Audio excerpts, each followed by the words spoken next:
All right, we are live. We are live. Welcome, one and all. In case you are confused and wondering who I am, my name is Antonio Bryce. I am the creator of the comic book series brand.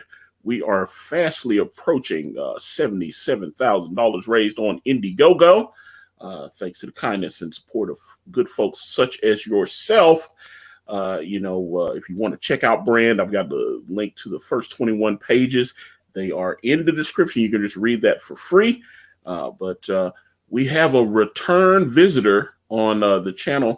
The gentleman was here a few weeks ago with his project SOS, and that he is doing with was that Ibai Canales, if I'm not mistaken. Yes. Yes, excellent. All right, love Mr. Canales. But ladies and gentlemen, please welcome Chimera Comics. How are you, sir? Good. Thanks for having me. All right. Well, welcome back. Welcome back. It looks like, or as they say on Welcome Back Home, welcome back. All right. So you are back, and looks like your project has at least gotten funded. I'm looking at it, and you're over your goal. It looks like, but obviously anyone could you could always use a few more shekels. Is that not correct? Oh no, did I lose you? No, it is not an okay. So just for the viewers, this is not an audio thing. It is. You are literally freezing, so I get to look at a still image of yourself. Yeah, exactly. Okay. Yeah. But yeah. So I'm the writer for SOS Volume 1. It's an 80-page graphic novel, black and white, with art and lettering by Ibai Canales, and I have a variant cover by Alejandro Mirabal from Long Harbor. I love him. He's fantastic. Uh-oh. Am I freezing again? Because No. Okay, you just stopped talking. I was like, what happened?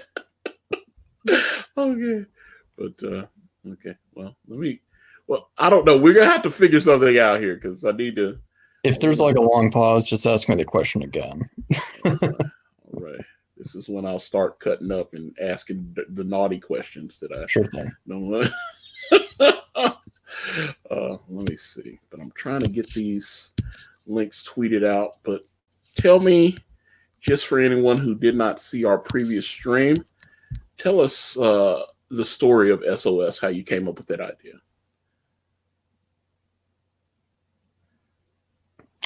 Again, I don't know. You keep freezing up. Okay. Yeah. Did you ask? Okay, I asked how you came up with the idea for the SOS comic. How did you come up with this idea? It's really funny. It was from an Adam Sandler movie called Little Nicky, where these brothers escape from hell. And I just took that one idea. I didn't do any. That movie was really dumb, but I just took that one idea. And originally it was three brothers who were like demons escaping from hell. And over time, I just fleshed it out and changed a lot of elements. But it began with that simple premise. So three black guys escaped from a prison, and that's basically what happened. Is that what you're saying? Originally, they were fighting against Satan himself and his demon horde while living in Brooklyn, New York. So they're on a slave plantation in the South, and then they've managed to escape the injustice, and they are the heroes of the story. Yeah, it's probably slave catchers, something like that. Is that what's going on here? I have changed a lot of elements. Yes, I got you. Okay, all right. That sounds like an interesting premise, especially the slave parts. I was like, slave comics are fantastic. I love them. They are the greatest comic books on the planet. Make slave comics great again. That's what I say. Yeah, that was the original premise, but I have changed a lot. Okay. But yeah, it is the same premise. Three brothers, superhuman abilities, kind of a demonic lineage.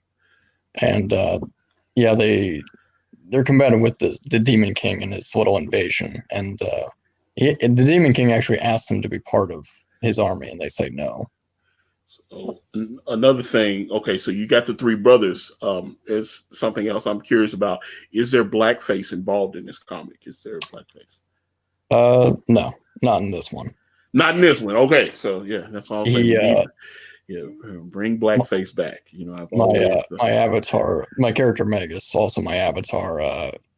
In Volume 2, he can transform, and his character, coincidentally enough, is black skinned, but it's more of a demon. Okay. But he don't speak like Step and Fetch It or something like we sure do gotta slay some demons today, Bo. We're not doing that. No. Okay, yeah, I heard the demons and then something else. For sure, you're right. Like I just want demons that talk like Dolomite. And that is what SOS is about. It's like Shaft in hell. No. No. Wait a minute, what's wrong with Shaft? You don't like Shaft? Yeah, I like the new movie they came out with. I love the original with Richard Roundtree.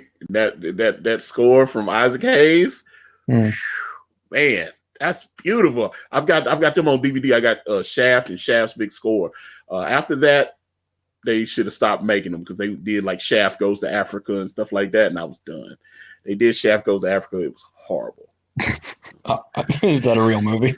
Yes, you Google it. I advise anyone to do that. Shaft Goes to Africa. It is terrible. John Shaft hops on a plane. There's somebody hires him, and he's got some kind of case to go to. I don't know. Ugh. I don't know. Work in progress says Chimera. You have to watch this stream later to get caught up on this stream. It is right.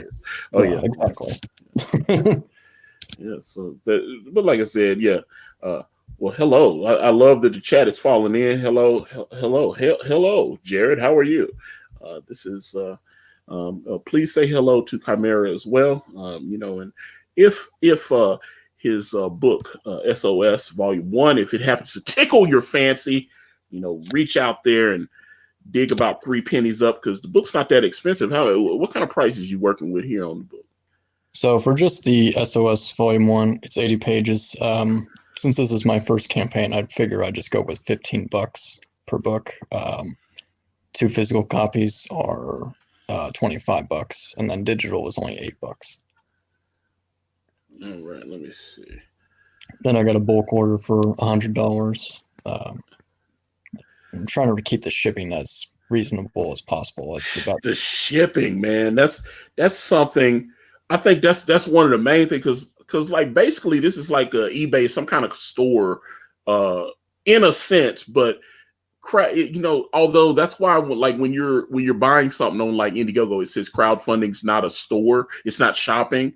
But that's the unfortunate part of this, and I think a lot of people forget. You are helping us, but like I know the people that back Brand, they gave me capital that I could use to pay people in order to create the book. Right, and if you reach like more than your goal, you can fund future books. I'm starting to put money into, creating variant covers and stuff. So I'm going to be a little further ahead on Way of the Gun than I was going to be. Because, we'll have at least when I launch, there'll be at least 10 pages done. There'll be most of the variant covers will be done. Ethan's kind of busy, so I don't know when I'll get Ethan's cover, but obviously I'll have it before the end of the campaign, obviously. But, that is. Yeah, but I'm just thankful that Ethan said he would bless me with a cover. Well, so I'm jealous. Well, I mean, I didn't want to, he was like, yeah, I'll help you. And I was like, yeah. I was like, Ethan knocks these covers out, man. I love how beautiful that Vestige cover turned out. It just turned out really, really nice. You're talking about the boobs? Well, yeah, I'm definitely talking about, because that's the thing. Ethan draws. I love like when Ethan was drawing like the Vampirella covers that he was doing and stuff. I was like, there you go, Ethan. I like it, brother. He knows what I like. He knows. And, let me see what's going on in the chat. Let me see. Bianca fights zombies. Aloha, y'all unblock me, Nasser. Okay, yeah, this is definitely not that Nasser. I hope Mr. Robati is all good and everything, but yeah, I don't think he's here. If Nasser Robati is in the chat, may he reveal himself. Probably not. I'm putting the crosses out. In nomine Patri et Spiriti, beans and tacos. Yeah, well, you certainly need holy water for him. Well, I don't know. Nasser does seem to like supernatural stuff. I know when I've spoken with him, he seemed to he digs like horror stuff. You know what I'm saying? Which I do too. I mean, I love science fiction. I love horror. Plenty of horror in this book. So yeah, you mentioned the demon ass, but like you said, they escaped from hell. Yeah, that was the original premise, but I changed it to that they were born on Earth. But yeah, they still, it's the same threat. They still deal with the Demon King. And I have a hierarchy, for demons. Like demon foot soldiers, archdemons, and then these demon gods, which are more like Lovecraftian beings. Oh, this chat is crazy. I'm like, yeah, I'm loving this. I don't know. Have you been confused for Nasser? What's going on? Why are people thinking you're Nasser? That began on the Cecil stream. Same issues we had this time. I guess my voice is monotone. Probably is. And I think people are looking for a replacement for Nasser. So, they elected me. Oh, okay. So are you gonna do as someone else has done? Like, are you gonna take over the Nasser Robati YouTube username or something instead? Like people have taken over the diversity in comics. Or is there gonna be like a new Nasser? Like you're gonna put the like robot icon there? Is that what we're gonna do now? I kind of want to do that if I ever get on Ethan's show. I just want to fuck with people. Put on his icon and go beep boop. Yeah. It's like, hey, everybody, Nasser's back. You just get it on like that. So there you go. I love it. Oh yeah, okay, yeah. Not Joe. No, not Joe Fargo says hide your cats. I heard that story. That was unfortunate. Yes, God bless the cats, even though I'm allergic to them. So I'm figuring out a solution to this. Anytime you pause, I mute my mic and I go to the YouTube and I try to catch up. Aha. Because I'm not free. Because that's the thing. You're not freezing on my end. But right. Apparently I'm like. See, I thought it was headphones. Then I was with Michael Derrick and I thought it was an audio. And then now I'm finding out it's a lagging. So I think it's my internet. Yeah, because I'm like, yeah, you're coming through fine. You haven't lagged. I mean, even before we went on the air, everything's been going fine. But I'm like, at the other point of it, I'm sitting there going, is this like on your end? Are you seeing me like the Bionic Man? Is it going? Yeah, you pause at certain funny points. It's hilarious. I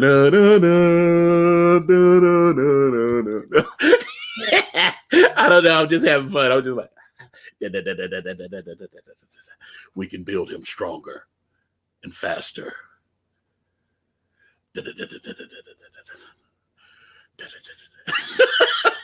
I don't know. This is fun. This is live, everyone. We're having fun. Okay, but let me pull up. I think he is having. I think I'm froze again, but you guys can see me. I know that. So hide your kids, hide your wife. But let me see if I can get. I want to actually pull it up and show SOS, and hopefully I don't lose Mr. Chimera again.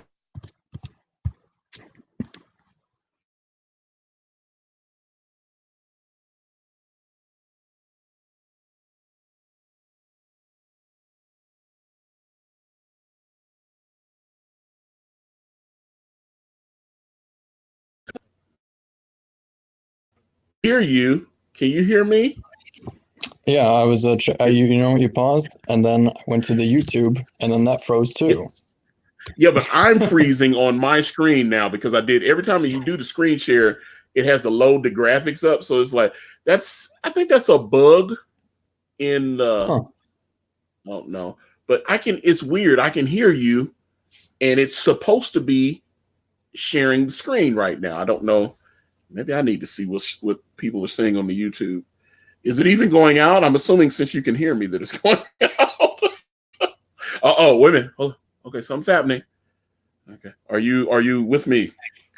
All right, I'm back. I'm just, again, lagged. So I just went to the YouTube. At least the chat is loving it. Yeah. Da, da, da, da, da. I'm loving it. Okay. Alrighty, So so I guess I'll just go with my pitch before I lag again. let me see. Okay. So okay, let me see. Let me see. Septimoff 7 of 9 says Chimera's superpower is to break his host technology. Yay. And King Crow says, I am watching the Netflix Castlevania series right now. Freaking great so far. I've heard good things about that. And then Daniel C says, Yo ho, just got here. And it's going at, yeah, trust me. I know the thing is, but it looks like I'm moving again. So, and Chimera, you can hear me, I'm assuming. I hope. Yep. All right. So we're going to, let's see, can't we actually show some of your awesome comic before it cuts out again? And, ooh, I know this image here. This is and that's the King Argonaut. White cover for a second book I'm offering, Argonaut #1. Very nice color job on that, by the way. That is fantastic. Yes. All right. And yeah, I love that colorist. That colorist did a fantastic job, didn't he? Yes.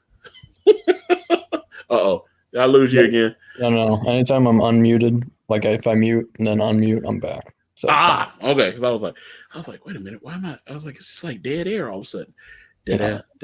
Aha. So this is Mr. Canales' work right here. Yes, he's doing all the. I'm having 4 interior covers, 1 cover for each individual issue.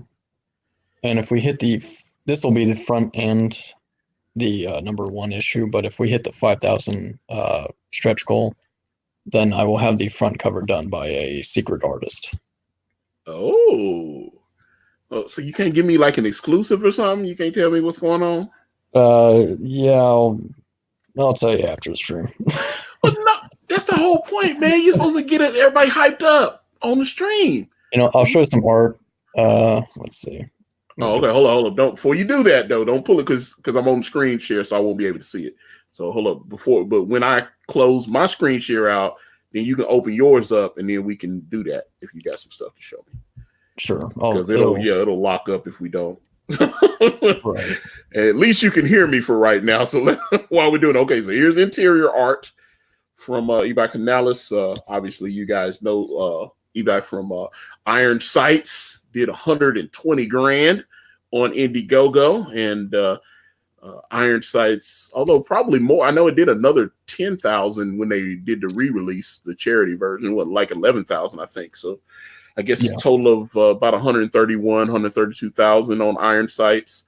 It was pretty successful, and I know from my talks with your boy Zach that Iron Sights 2 is pretty much done. I know, although he's doing the lettering and all that kind of stuff, but Iron Sights 2 sounds like it's pretty done. He's got most of it. I think he's got most of it, except at least when I talked to him the other day, I think he was only owed maybe another couple of pages from Mr. Canales. And I like this. What's going on with this demon creature here? You got your man sitting here with the cigarette, and then you got this like demon type creature. Yes, that's just a regular like foot soldier demon, and that's his transformation form. They can blend in as humans, but yeah, they're pretty ugly. All right. But yeah, I think Mr. Canales enjoys drawing monsters. That's why I was. Yeah. So. I didn't describe that demon at all. I mentioned this before. Like I just said, a hulking demon, and I don't know where he came up with that design. It's dreams and nightmares. I can assure you, because that's one thing I noticed. Kanan likes, like, I described kind of what I wanted when Kanan designed Dark Santana. Mm-hmm. And I was like, I figured, I'd mentioned him to a couple other people, and they're like, okay, so it's like Santa Claus. And I was like, yeah, but it's Santa Claus, but it's different. And, I mentioned it to a couple other people. They just didn't seem, I was like, okay, this guy's not interested in the job. And then I told Kanan about it, and he was like, ooh, that sounds cool. And he turned in the original sketch for Dark Santana, and I was blown away. I was like, oh, this is better than I thought it was going to be. And then I would take that same drawing and show it to some of the other people that I had tried to get to draw it. And they were like, oh, that looks cool. I was like, see, that's what I'm talking about. Kanan was enthusiastic, and they weren't. So they didn't think, they thought my idea was stupid. So. Well, I had a previous artist. Yeah, I mentioned this before, but he kind of ghosted me. for Yeah. SOS last year. And I was kind of in a funk, and then I contacted Iba this past summer, and we decided to work on this. All right. So I like this. Okay. Yeah. Okay. Nice group shot here. Yep. Kind of has that kind of cartoony pulp style. Yeah, I don't want to be too serious. Like I said, this is kind of like a satirical world. So there is horror, but it also has So some. yeah. So then, like I said, its style kind of complements it. I like that. So let me see. Okay. And this right here on, I guess, is the bottom of the page. I guess these are the three brothers right here in this. Yes. Okay. Yeah. Gotcha. Nice. Nice. Nice. Who's doing the lettering? That is Iba Canales as well. Oh, he's lettering the book too. Yeah, he's gotten better at just about everything. Interesting, because this is what I'm saying. I wonder about that because, like I said, Richard, I know he's doing, he does the lettering on Iron Sights, and so he's doing Iron Sights and Iron. That's what when I talked to him, a couple weeks ago, and he had mentioned, Iron Sights, and I was like, oh, okay. So let me see here. So what is it? Jared Bobak says, I am loving some of the black and white books coming out of CG right now. Yeah, and and if you do this kind of grayscale type art, if you do it the right way, some people don't know how to do the shading. But if you do it right, man, it looks really sleek. I really like the way Kyung did Battle Maiden Knuckle Bomb, I thought. Yeah, and actually, there's good news about that because I missed that campaign, and he's releasing like another campaign with Battle Maiden Knuckle Bomb. Yeah, he is. Matter of fact, I know he's got the trading. It's going to be like a limited edition set of trading cards or something in this new campaign. And Elliot Fernandez contributed one of the trading cards to it. Who Elliot Fernandez is doing a variant cover for Brand Way of the Gun, and nice. It is. Me and Elliot were actually talking. I talked to him a couple times a week, most times, and he texted me the trading card art that he sent to Kyung, and I thought it was really cool. I was like, oh wow, it's cool to be, to kind of be cool with some of these guys and gotta let you see certain things, and you get to see them. Obviously it's got to be colored and everything, but he showed me his trading card for Battle Maiden Knuckle Bomb, and thought he did a mighty fine job. But he contributed. He did like a pin-up or something for Battle Maiden Knuckle Bomb on the first one. I think he did something. I remember. I don't know if Kyung actually used it. Maybe they were just messing around on Drawn and Quartered or something. But it was about 6 or 7 months ago, and I remember Elliot drew Battle Maiden. I think they were on Mike's stream or something. He drew Battle Maiden Knuckle Bomb. But like I said, I don't know if Kyung actually used it or something. I think he just was messing around and drew it. And because I'm pretty sure he sold that on one of the auctions or something.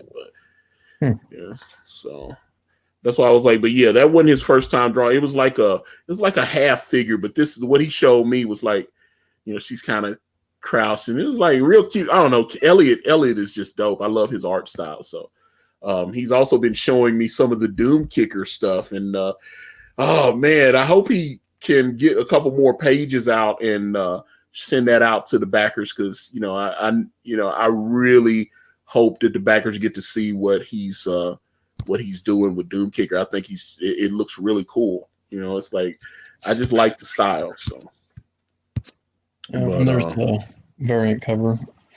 Yeah, this is Alejandro Mirabal. Yeah, and I kind of like he has a different take on the characters. It's just interesting to see what another artist's interpretation is with the characters.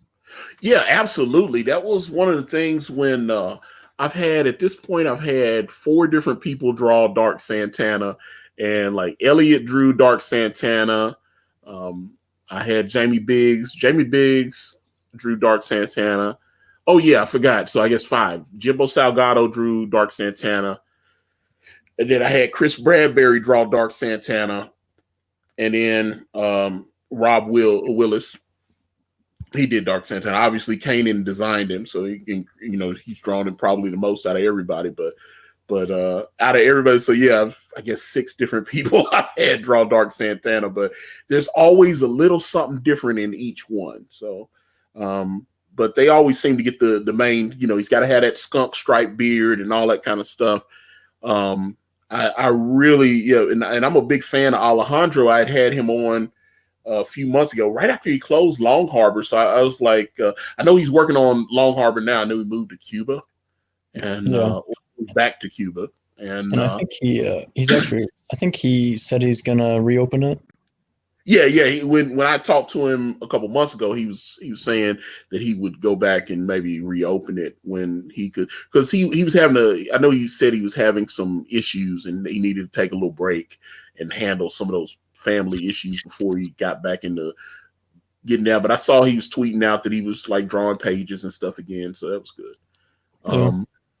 And I know he did something. I saw a couple of I backed Earthworm Jim, and Doug sent out he drew something for Earthworm Jim, like big pinups or something. So nice. I love Alejandro's style, and I had actually originally the cover that Rob Willis did for me, the Dark Santana cover, I was thinking about having Alejandro draw it. And I just, we just hadn't really spoken about, he was just like, yeah, I'm kind of busy right now. Let me get some other stuff. And then, contact me, when I get things back ordered. And, how it is. You just go on and nothing really happens. And then, I'm doing my thing, he's doing his thing. And, I back Long Harbor. I can't wait to get it. I mean, the art that he's shown has just been outstanding. Everything on the book just looks great. So I think that project, I'm looking, I don't know, that seems like an odd subject for a comic book sometimes, but at the same point in time, it's an unusual take, but I thought the way he executed it just really, it really piqued my interest. And I was, I was like, I gotta back this. This book looks fantastic. So, yeah, but I love this piece that he did for you here. This is great, man. Yeah, and I missed out on Long Harbor. I just didn't have the money back then, but I really want to get that. And yeah, here is this knucklehead that I happen to know by the name of Kanan White. Yeah, and he drew this, and this is I love the colors turned out very well by my good friend Kid Icarus. Just nice. Now this is for, what is this? This is for Argonaut, right? That was the cover was for Argonauts, and if we hit $7,500, every physical backer gets 1 copy of Argonaut #1. But you can also buy it by itself if you'd like. Okay. Because it's only $6, man. That's awesome. I'm like, I don't know what your shipping is on that, or is that just an add-on, or what is that? Uh-oh, did I lose you? Maybe. Yep. Okay, hold up. I think he's coming back. Hey, my shipping is $4 because I just, it costs money to print the book and ship it. So right. So that's what I'm saying. So okay, so you can get this. How many pages is Argonaut? That is 22, but if we hit the $8,000 stretch goal, I can extend it to 26. Ooh, nice. Yeah, I'm working with my guy Raphael. He did the interiors for Argonaut. He's pretty busy, but we'll work something out. Let me see. Bianca Fights is obviously, what's the link to the Indiegogo? Because I don't see any of my mods in the chat. Maybe I can. But if you look, Bianca, in the let me see. You need moderators to link things. I do need trust me, I've got like 20 moderators on this channel, but nobody's here. But the thing is, let me see. I've seen Septinov, but the link for SOS is actually in the description. If you check the description of this video, it is there. I promise you. But let me see. I'm gonna put. I'll make. I can use a couple of mods. Let me make a couple of you guys mods. Let's see, Septanov. Okay, I'm gonna make you a mod. Let me see some other people that I see in my chats on a regular. Let's see. Let me see. Mark Trafford. I'm gonna make you a mod. How about that? I'm gonna make you a mod. And I see Comic Book Bob is there. He's there, but I don't know if he's able to stay. Okay. So and John. Okay, you want to be a mod? Okay, I'm gonna let you be a mod. Like when I start seeing some wilding out, then you lose the wrench. You lose the superpower of the wrench. But the link to SOS is in the description. Now I just added 3 mods into the chat. So you guys should be able. Okay, so there you go. So go into the description there, because I put it right there before we went on the air, and grab that little link for SOS and drop it in the chat. And there we go. It is in the chat now. If any of you are interested, because like I said, you can get this book. You can get Argonaut with that snazzy Kanan White cover. Let me go down, and because Kane is my man's. And let me go back down. Okay, hold up. I just had. Oh, there it is. Hold on. Why am I going so fast? All right, there you go. Bam! Look at that cover. There you go. Ooh, look at that. You want this hotness from Kanan White? Yeah, man. Look at that. I mean, look at this sexy young lady here with this very short mini skirt. Yep. And although I didn't notice it until we got the colors back, she's got like a cyborg hand. I didn't see that before. She's got like a little robot hand. So what's going on there? Yeah. She's a former space marine, so in the future, people have cybernetic upgrades, which is a very common theme you see in a lot of science fiction movies. Okay. So let me see. Yeah, that's the main character holding the gun. Okay, so that's the what's his name? Jason. You just gave him a regular Jason name like Jason? Kind of simple. I got it. Jason. Okay. So what's that? Ray Harryhausen? Is that not correct? Ray Harryhausen, the claymation guy. I know he worked on that movie, Jason and the Argonauts or whatever. Yeah, just Greek. Oh, yeah, no. Well, yeah, but I've thought about, because like George Lucas was inspired by Ray Harryhausen. That's why I was when you said Jason, I'm thinking of the movie that came out in like the 60s and stuff, and George Lucas always talked about like when he did the claymation in the chess for the 3D chess in Star Wars, he actually wanted Ray Harryhausen to sculpt. He wanted him to direct the 3D chess fight scene with Chewbacca and C-3PO. Or was it was C-3PO was there? I guess it was R2-D2 and Chewbacca. And he was like, let the Wookiee win, that whole deal. Yeah. I remember Han Solo told him, let the Wookiee win. He was like, sir, that doesn't sound logical. He's like, well, Wookiees rip people's arms off, stuff like that. I love that. So I was playing Star Wars. So, but yeah, George Lucas wanted Ray Harryhausen, who had done Jason and the Argonauts, the movie. He wanted him to sculpt that, and for whatever reason, I guess they wasn't able to make that happen. Or maybe they did. I thought I heard I bought the big box set with the 6 movies in it, and it had all this extra information that no normal human being needs to know. But I'm a Star Wars fan, so I want to know. I was like, what did George have for breakfast today? He came up with Chewbacca.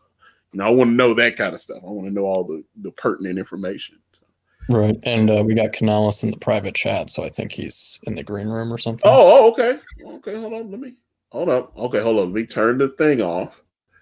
I was like, I didn't know he was available. I would have sent him the link earlier. Okay. I never know when he's up. I just send him the link whenever. So. Well, yeah, he is. Mr. Canales is most welcome.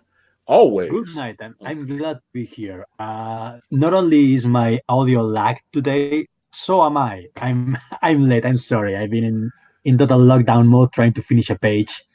Okay. Hey, there's nothing wrong with being a hard worker, my friend. Your ears were probably burning because I was talking about. I know I had spoken to your boy Zach a little bit a while back about Iron Sights #2, and it sounded like you were either finished or only owed a few more pages on that. So can you tell me how that's going? Well, yeah, I'm technically finished. I sent him the last page shortly before I began working on SOS and Johnny's Law. And I'm currently trying to sort out useful original art for perks and stuff like that. So yeah, I think he's probably waiting on me to find out some useful stuff on the sketches and all that to launch the campaign. Okay, yeah, because I know he was. I thought he was going to launch Iron Sights 2 before the end of the year. But originally he had talked like he was going to launch it in October, but yeah, that didn't happen, obviously. So, Yeah, I think he didn't want it to what's the word in English when two things go together, one on top of the other. oh yeah, Uh, he didn't want to stack the campaigns, and yeah, because he was just launching God King, I think. So he wanted to give people some air before launching Iron Sights 2. and yeah, and well, I think he thought he was going to have God King completely printed and everything by because when a couple months ago, I remember I had him on and he had talked like by October he was going to be able to launch Iron Sights 2 because he definitely wanted to have a second campaign launching before the end of the year. I don't know if that is still in the plans. Maybe he'll launch Iron Sights 2 in December. I know he was saying that the covers were all printed and then they got to do the binding and all this kind of thing. I actually sent him some brand art this morning because I've started getting pages in from Kanan for book 2. And a couple of my buddies have gotten to see the first couple of pages of brand.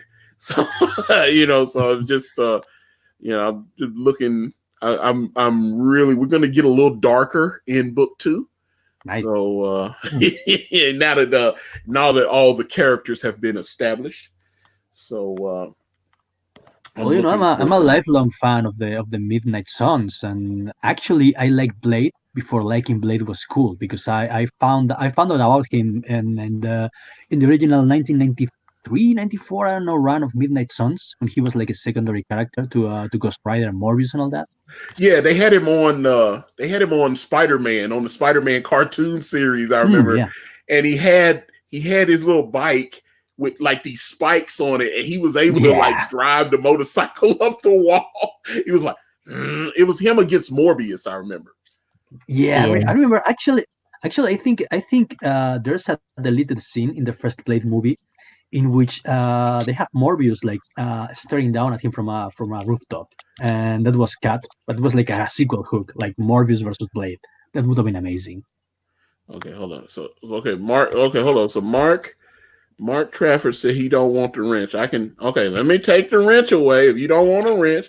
I was trying to help so we could get links. I want so people could actually but I will remove the wrench. Remove moderator. Bam. All right. The thunderbolt of Zeus has struck, and now the wrench has been removed.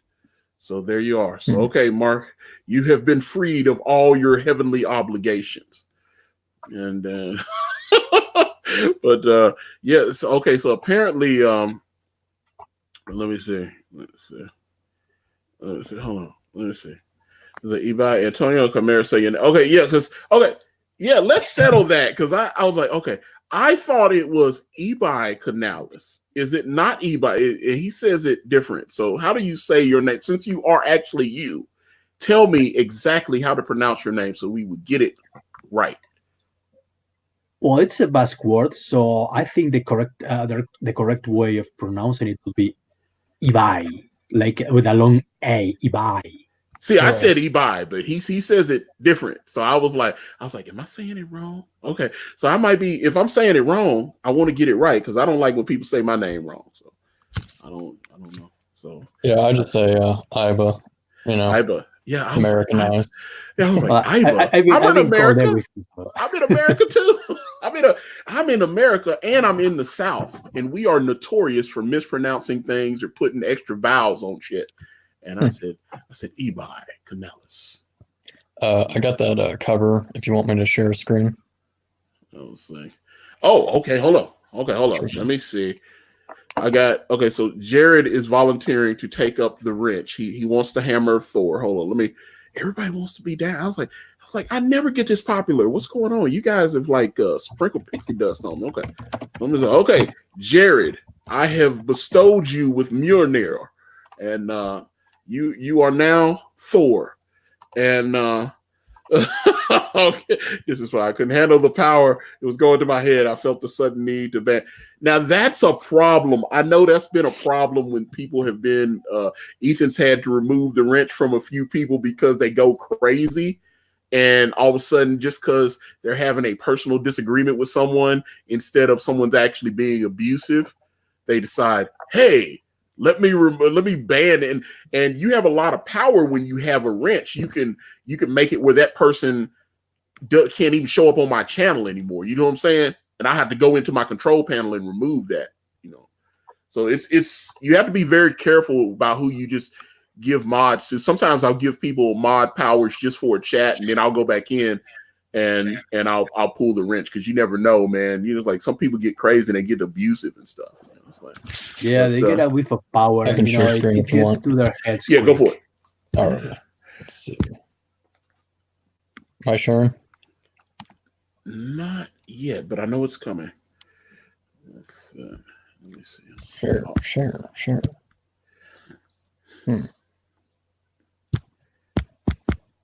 I'm hearing. Is this when they go? What's the guy? Tommy quit typing. What's the guy? Terry. Terry quit typing. I was like, I kept hearing pat. And okay, so let me. Can you see this? Yeah, let me see. Hopefully, it's everyone. It looks like everyone is. Yeah. Let me see. Okay, so we're full screen on you. You got the show. Screenception. Am I? Oh, I'm sharing the wrong thing. Oh, is that the Pornhub subscription? This is why you do YouTube. Yeah. I was like, Your entire I know all the devilish stuff that's on my computer. I was like, you just don't trust me, y'all. But I put my business out there, man. Sexy party, y'all know how I get down. So it wasn't letting me show through a certain thing. Let me do this. Okay. All right, screw it. I'm just gonna do this. Okay. I like this from Septinoff 709. When you're a hammer, every problem looks like a nail. I agree with that. Okay. Can you say this? Okay, hold up. I got some. Let me see. Let me add it to the stream. Oh, okay, hold up. And then full screen layout. Bam. And this is a cover by the secret artist I'm not going to reveal.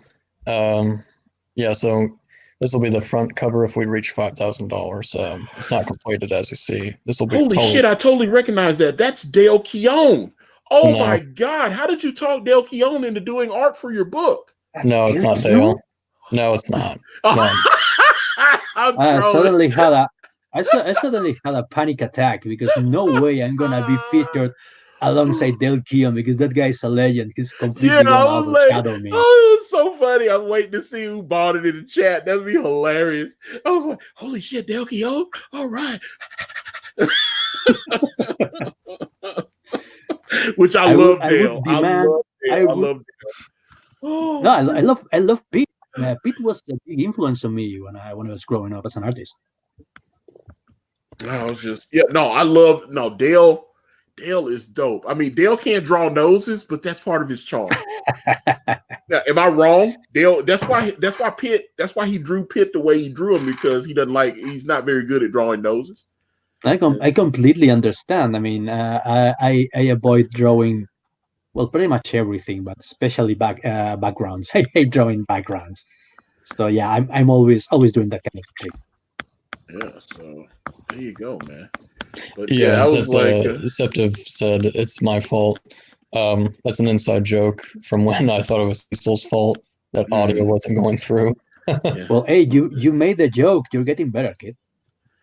Yeah, I kind of gave some, I gave it back to him. Yeah, well, that's the thing. I'm like, I've streamed with Cecil once or twice. He is very fun, and he's a pistol. he's definitely a pistol, and it's like he's definitely that is one of the more fun voices in Comicsgate, I would say. Cecil is awesome, and he backs a lot of these projects. I know he backed Brand, and I appreciate that. And he had me on and helped me promote it, and obviously, he does the Lord's work. Cecil is love, and no doubt about that. Right. yeah, man. There you go. So what's going on? You two fellas dating, or what's going on, y'all? What are y'all into? I think I let Chimera answer that, because not only am I a comic book artist, which is probably one of the least erogenous professions for women. I'm also Basque, and I don't know if you guys know what that means, but I don't know, but I'm always trying to learn. Please school me.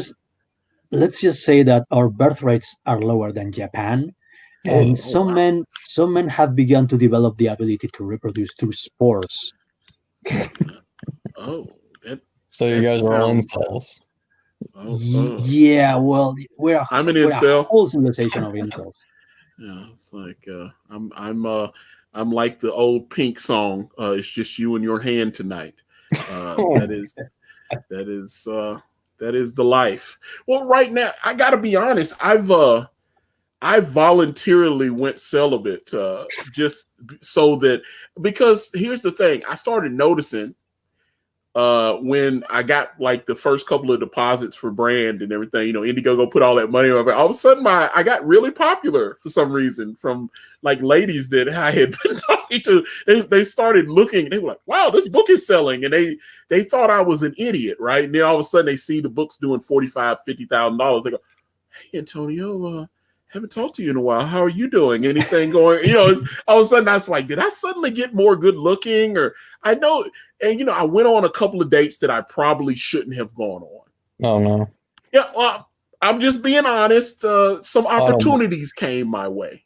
Oh yeah, no, I don't blame you. But all of a sudden I realized that I was kind of getting distracted and not focusing on what my end goal was to finish the book. Well, so, the ladies will have that effect on you, I guess. Yes, and your bank account.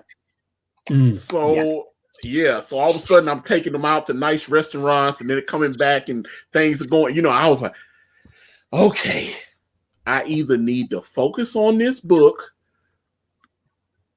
or I need to keep trying to mess with these ladies and disappoint a bunch of backers. And so I cut all the ladies off. I have I probably could have participated in the Rainbow Brute celibacy challenge that the war campaign came up. I probably could have came up with that because, I felt I made myself an incel until I ship books, and that's not an incel though. That's a bold sell. I mean, you were being voluntarily celibate. Yeah, well, trust me. Yeah, there's some people that I know if I hit the phone up that I could make them, they'll be like, oh, I can be over there in a couple hours. And I'd be like, oh, okay, cool. So you're basically MGTOW. Yeah, I just, but like I said, it's just, I just noticed, some people can handle personal lives and all that stuff I'm not good at multitasking. I need to zero in on this task. I need to focus on working on my comic, and because that's the thing, like Kanan's, he's got 4 kids and his wife, and and he's trying to draw, and he's doing. I'm like, hey, did you do this or did you? Blah, blah, blah? And I'm like, oh God, I just found that it doesn't work, and that's the thing, because I would have, fuck Google 2 says Antonio will be flashing those Benjamins. That's the thing. Some of these people that I'm talking about, they follow me on Twitter, they follow me on Facebook. I've used to work with them, and various young ladies that I've known and met in real life, and we maybe have lost touch. And then all of a sudden they go, oh, you're doing a book, and they click on the link and they see $70,000 up there. So all of a sudden, and I can't tell you how many of these messages I got from people I hadn't heard from in forever. Yeah, comic books get the panties wet. Yeah, it was, and I know that to be because when I was dating these girls, when I was talking to them before, I was telling them that I like comics, and they thought, they was like, "Oh, that's stupid. They don't like that. They don't like comics." And then all of a sudden they go, "Oh, you were right. Your book's selling." Oh, Yeah, after the Cecil interview, I got like 500 extra bucks. Jesus. well,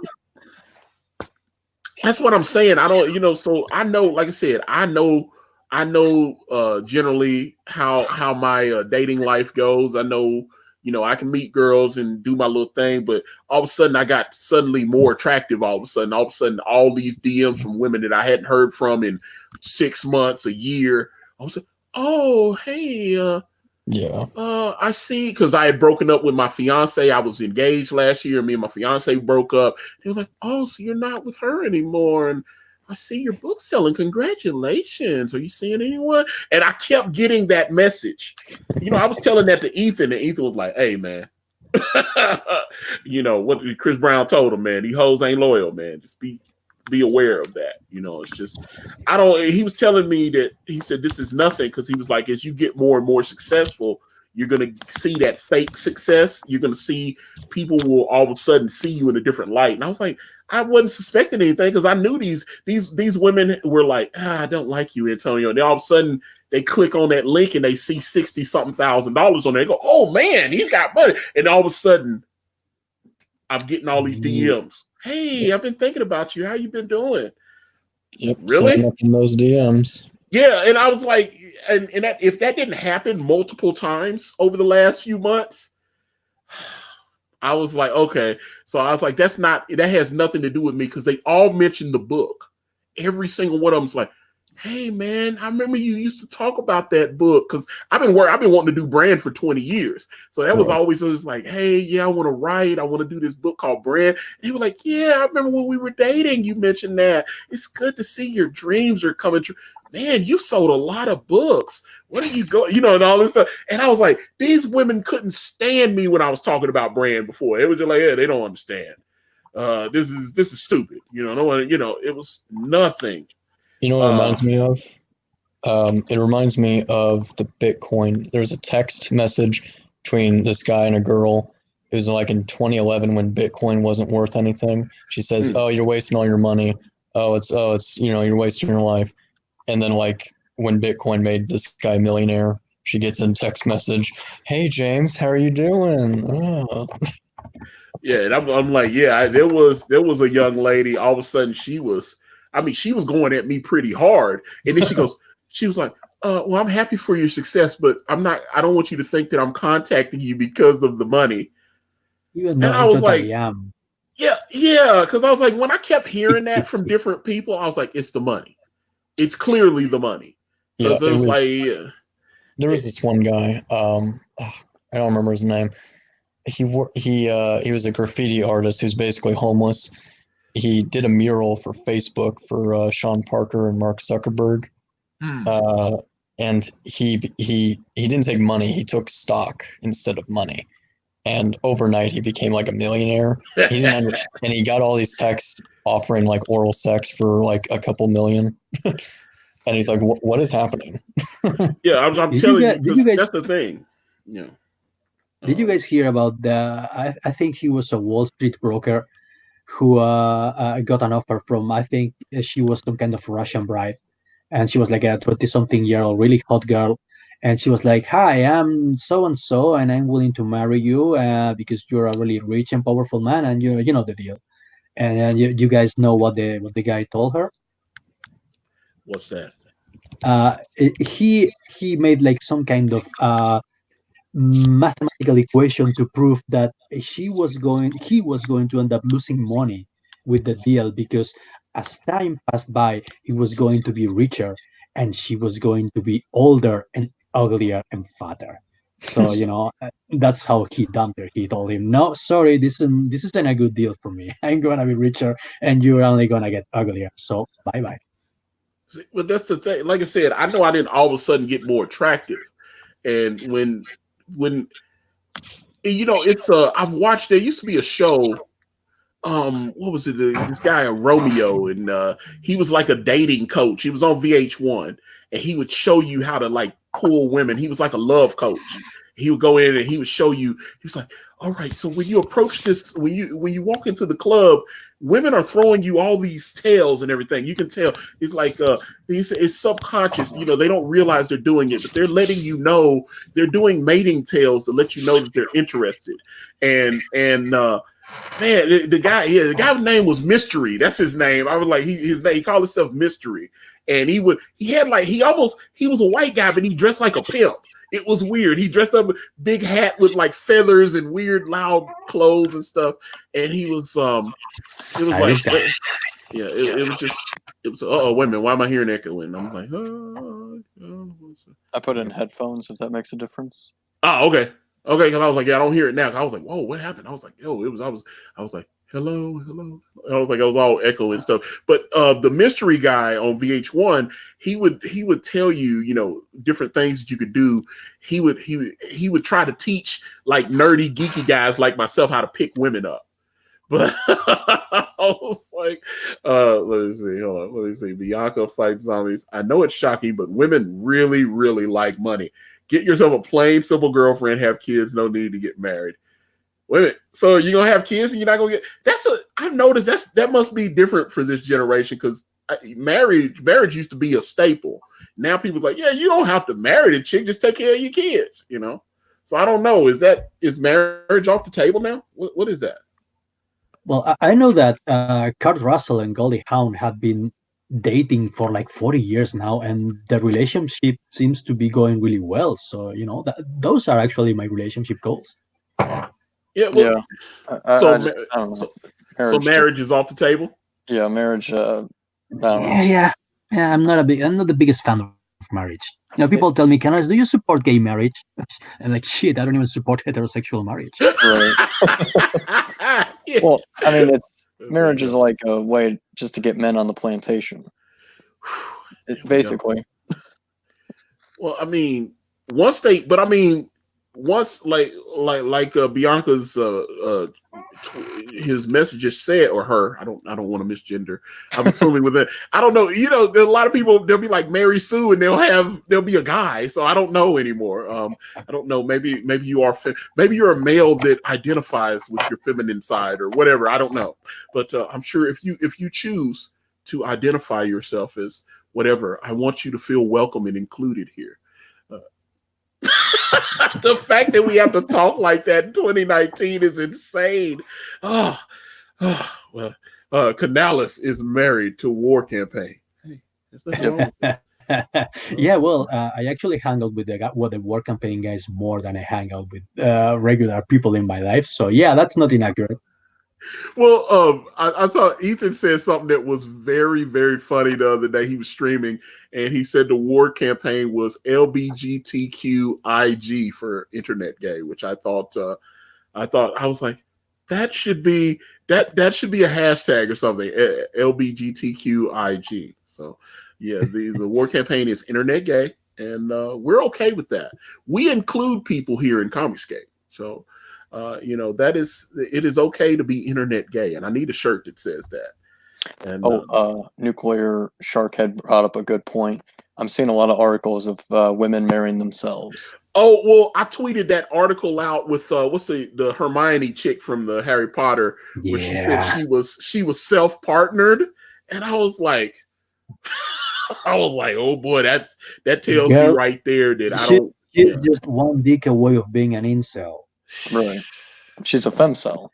Yeah, I was like, I was like, that tells me that, that tells me, you know, because I got to be honest, she was cute as a kid, and as she's gotten older, she's not very attractive. I'm just being honest. Right. So I'm like, you know, she looks like a regular chick. I was like, hey, babe, you look like I could pick you up at a Starbucks somewhere. That's what you look like. She got feministized, if that's a thing, and that's a thing that happens a lot with our local women here in Basque Country, which is why, well, yeah, I guess you could call me an incel, because sometimes I really want to get laid, but then I take a look at the women that populate our towns, our beautiful country. And I'm like, nah, I'm good. Thank Well, that's the thing, all on my phone, I got a bunch of those dating apps because I'll go on like Tinder and stuff like that, and you'll meet somebody, but those are going to be quick relationships. I don't want the attachment. You know what I'm saying? I don't want the attachment. I just want you to come over, we can have a good time, and then I want you to go away because I've noticed that if we spend too much time together, it takes my focus away from trying to run my business and everything. It reminds me that what you just said. It reminds me of Charlie Sheen. What is it? I pay you to leave. Yeah, I pay you to leave. He was my motherfucking hero, man. Charlie Sheen was my hero. He said that before he got AIDS. Pre-AIDS Charlie Sheen. I don't pay for sex. I pay you to leave. Yeah, that's what it is. And I was like, no, pre-AIDS Charlie Sheen was he was my spirit animal, the tiger blood, all that. I was like, hey man, I dig you. I dig the way you laid it down because that is what it is, man. So I really, really appreciate the knowledge he was dropping because I was like, yeah, he's like, yeah, I'm not paying for the sex, I'm paying you to leave. I want you to dip, man. And I appreciated that because I was like, I get that now because like I said, I noticed how that energy changed towards me. Like I said, these women all knew me before the crowdfund success started happening, and then all of a sudden they and a lot of these women thought I was a scumbag. They were like, oh, I tried to give this guy a chance, he's a scumbag. All of a sudden they see $50,000, $60,000, $70,000 and they go, oh hey Antonio, I just think it was bad timing for both of us when we met before. And I was like, oh, I'm back in there again. Okay. I was like, I find you suddenly more attractive now that you have money. Oh, that's kind of weird how that works out. Huh? Yeah, that's exactly what it is. And I was like, I was like, okay, I see what this is. So I just, like I said, it's just smarter for me. If you want to have a quick date and I treat a woman the way a woman deserves to be treated, I'm going to treat you with respect and all that. But I don't want, if we do hang out, if you spend the night or whatever, just go your way and, you can text me or something. I just don't want all that attachment because it's like when you adopt a puppy or something, all of a sudden you got to walk it, you got to feed it, all that kind of stuff. I don't want the commitment. It's a relationship is the same way. It's like having a plant. If you don't water that plant, if you don't put it in the sun and do all those things so it can continue to be nurtured and grow, then it's going to wither and die. The relationship's going to be the same way. You got to text her all the time because I tried that. And that was another thing. I was like, okay, well, I'm gonna have this book successful, and I'm going to, be able to do the book. I'm gonna do the book, and I'm gonna be able to have a successful relationship. And then I try to do both, and I was working, and so it's like I go to work, and then I'd come home and I try to work on the book, and then all of a sudden the girl goes, "You didn't text me at all today. What's going on?" And I was like, God damn, I don't want to. I gotta text you too. Well, yeah. I'm like, I was like, you ain't saying shit, and I worked all night. I'm tired. Right. I was like, God, I have the same thing. I go to work, I write, and I get texts, and I'm having writer's block this last few weeks. I got like 4 projects I'm writing. Like, it's not good. Yeah, I was just, I was like, yeah, okay, hold on. Akari Press is strong language allowed on your channel.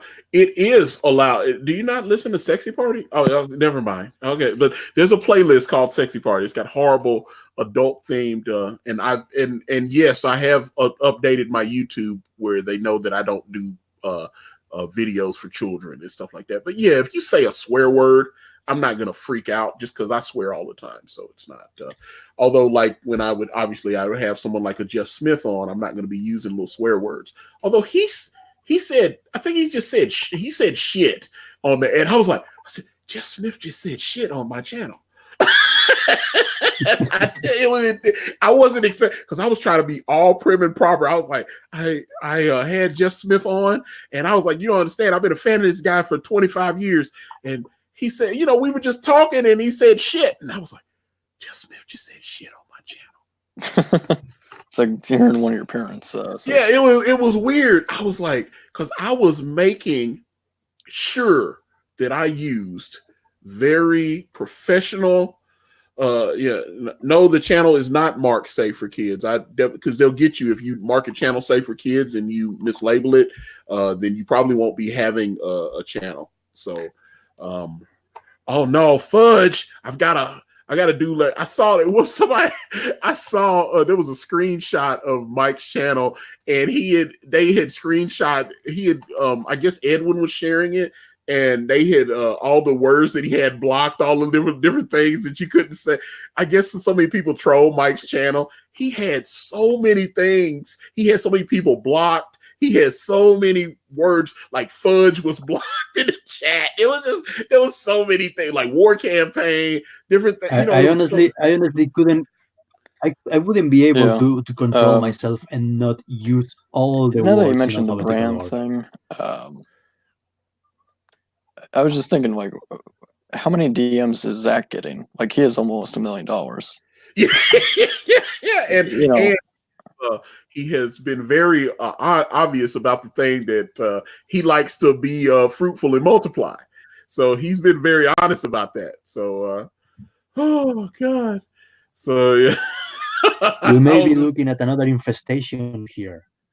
There might be another your boy Zach. Who knows? Maybe next year, 9 months from now, there might be your boy Cecil or something. A new generation of your boy. So, what's he got? 3, 4 kids? I don't know. Yeah, he has 3. Isn't it by all different women? Yeah.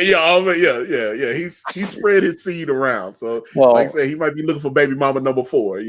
Well, his wives are getting some of that Jawbreakers money. I suspect because that's one thing, boy. Once whether you married to him or not, and that's the thing. You'll even if you're not married, you got to pay the child support, and then if you had been married, there's a good chance you're gonna be paying alimony. So you bust a nut and you're fucked forever. Yeah, that's what it is. So, but I like doing it. So there you go.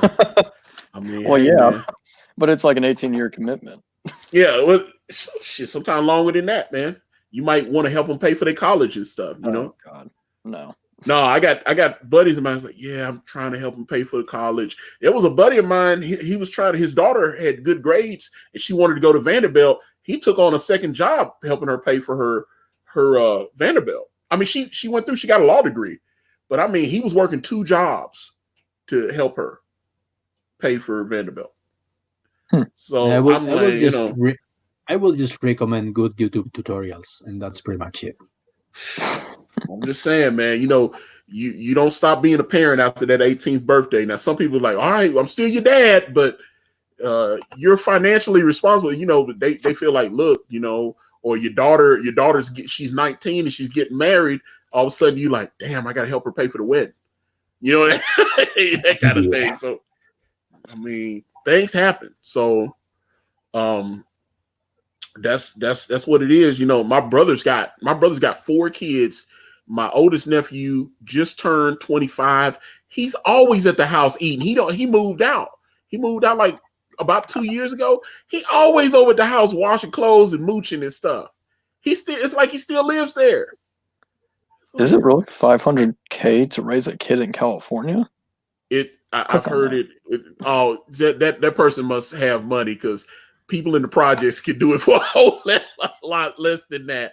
I mean, but even then, I've heard people in the projects saying, 80, 100K, to raise a child from being born to at least 18. That's at least 100,000, even in like a place like California. Clothes. I'm talking, that's a broke person. 100,000. Well, if the New World Order wants to lower the birth rates through taxes, they're doing a great job, at least in California. Exactly.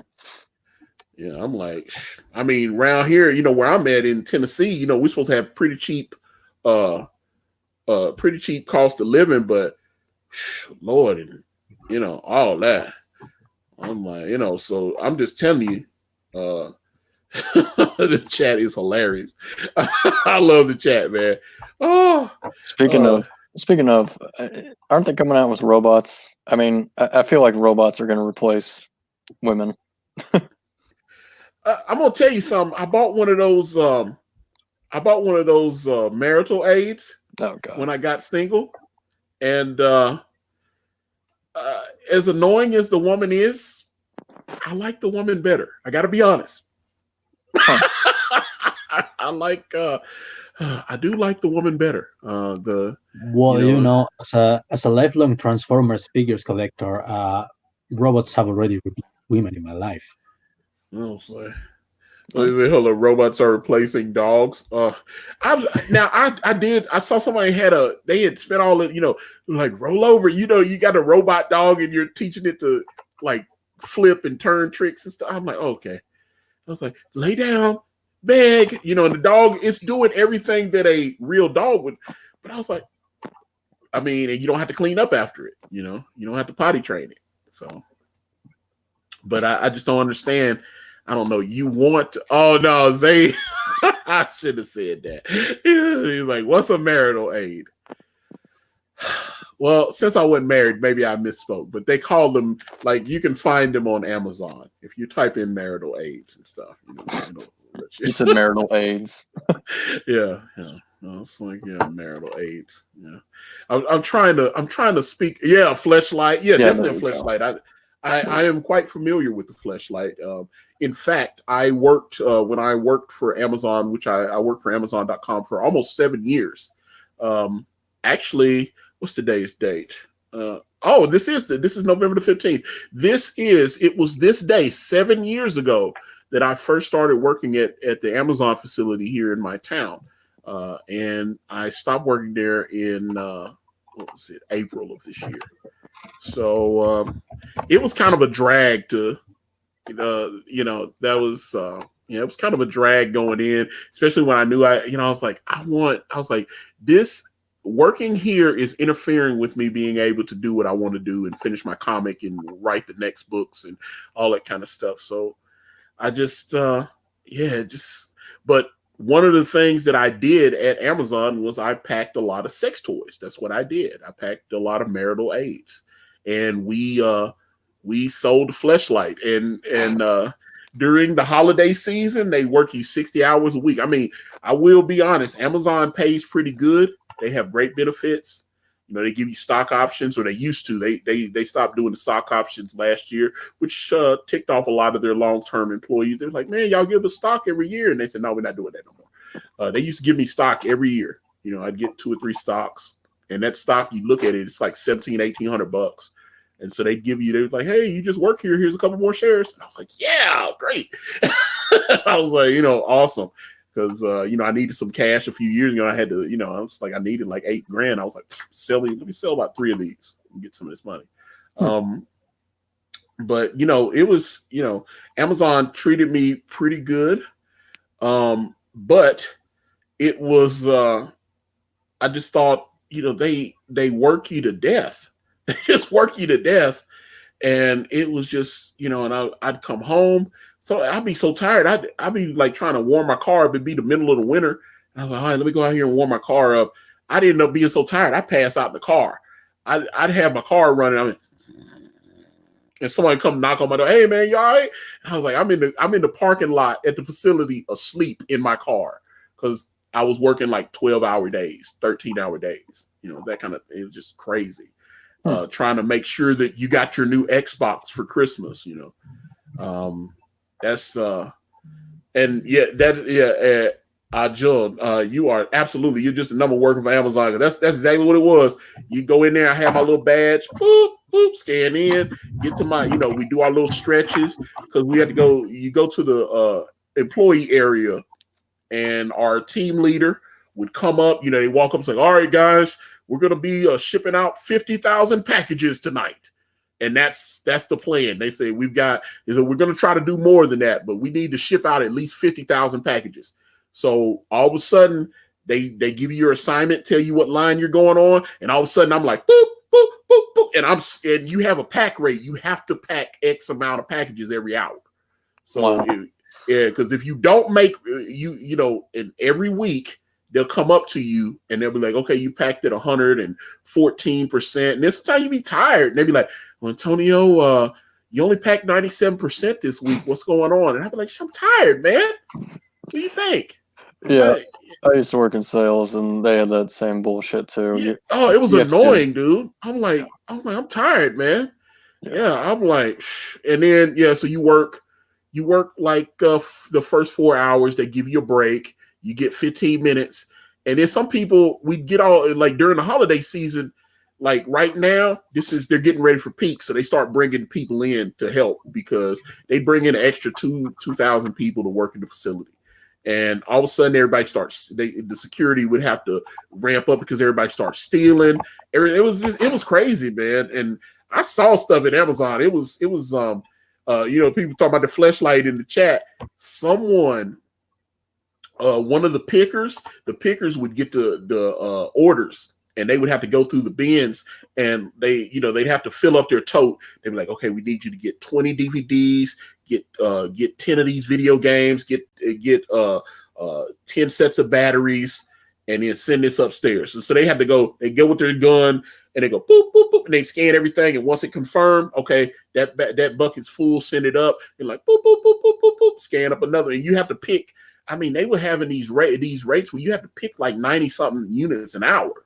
You had to pick that many, and if you didn't hit your rate after a certain amount of time, then you get penalized. So it was crazy. Amazon really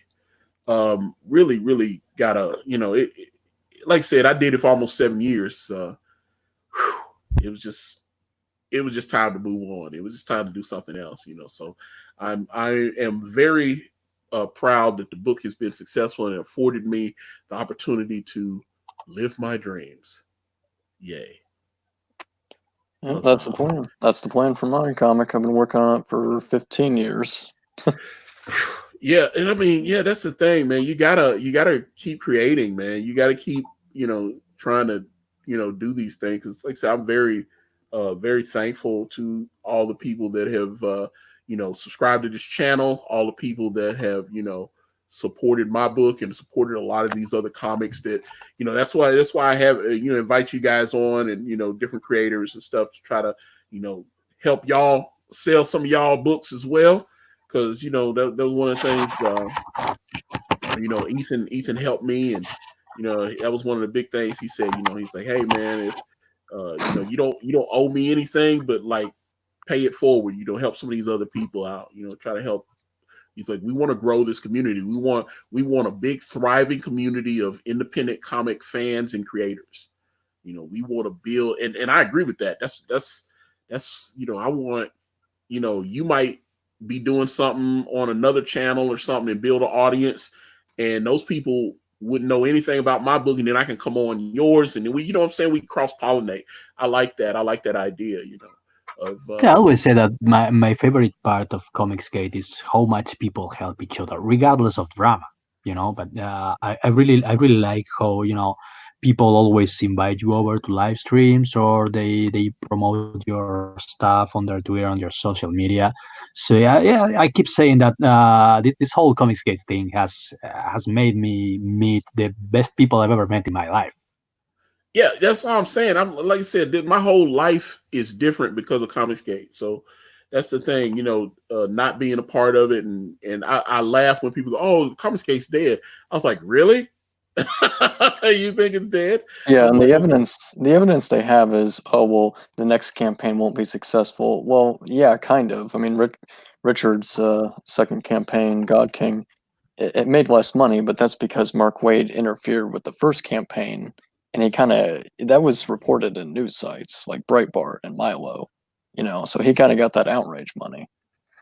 Yeah, that's what I'm saying. And when I had him on, because that's why I told him, I was like, when you actually look at it, the sales on God King actually exceeded for the time.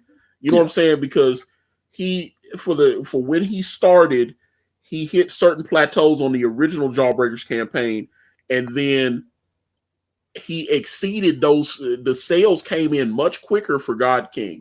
It's just that he didn't have a situation like because he had gone into in demand at that point, and then he went in demand. And when the Mark Waid situation happened, he got so much free press that it pushed people to the campaign.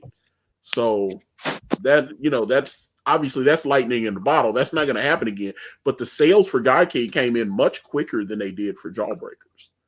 Right, and I mean, Cyberfrog, that's kind of like lightning in a bottle too. Maybe Cyberfrog 2 makes like slightly less money, and Well, then they're gonna. Ethan said that he was saying, but I do think he's going to be successful again. I'd be shocked if he doesn't do another 300,000 or 400,000. I like I said, that also depends on how long he runs the campaign. Because remember, he ran the campaign, he shut it down, and then he got all these new fans. Because when he ran it originally, he ran the first Cyberfrog campaign. I think he only had about 70,000, and then he had increased his viewership by like 60,000 subs at that point. And so people were like, "Oh man, I keep hearing about this Cyberfrog book. How can I get it?" And so he started again. Then all of a sudden you see another 100-some thousand on it. You know what I'm saying? Because he's got new people that have come in and didn't know about it the first time. So if you keep growing the audience, then you're gonna.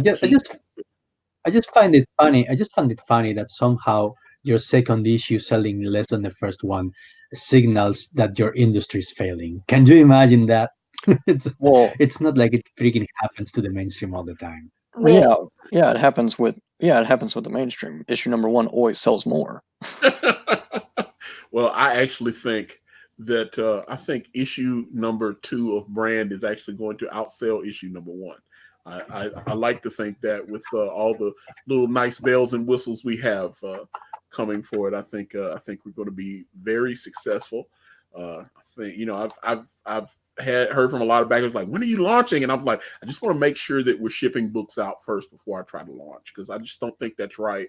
And I've you start seeing some people they launch again, and then it's like I don't know if it's like I just don't want to be in that gray area. I'd like to know that backers are at least once I start getting people tweeting me, it's like, "Hey, Antonio, I got this book," and I'm like, that'll be great. So that's when that happens. I definitely think we'll when I start seeing people tweeting to me that they got book 1, I'm like, yep, time to launch. Ding, and then we can just get it going. So that's what I'm hoping. Yeah, I'm gonna do that for SOS Onslaught, which is kind of a spin-off, but so you got a sequel. I didn't know if this is an ongoing series you're gonna be doing. Yeah, I have 4 volumes, but Onslaught is more of a spin-off, and it takes place in the 1990s. And so I'll probably launch that in March. I'm actually going to get the art for it next week, so we start next week on that.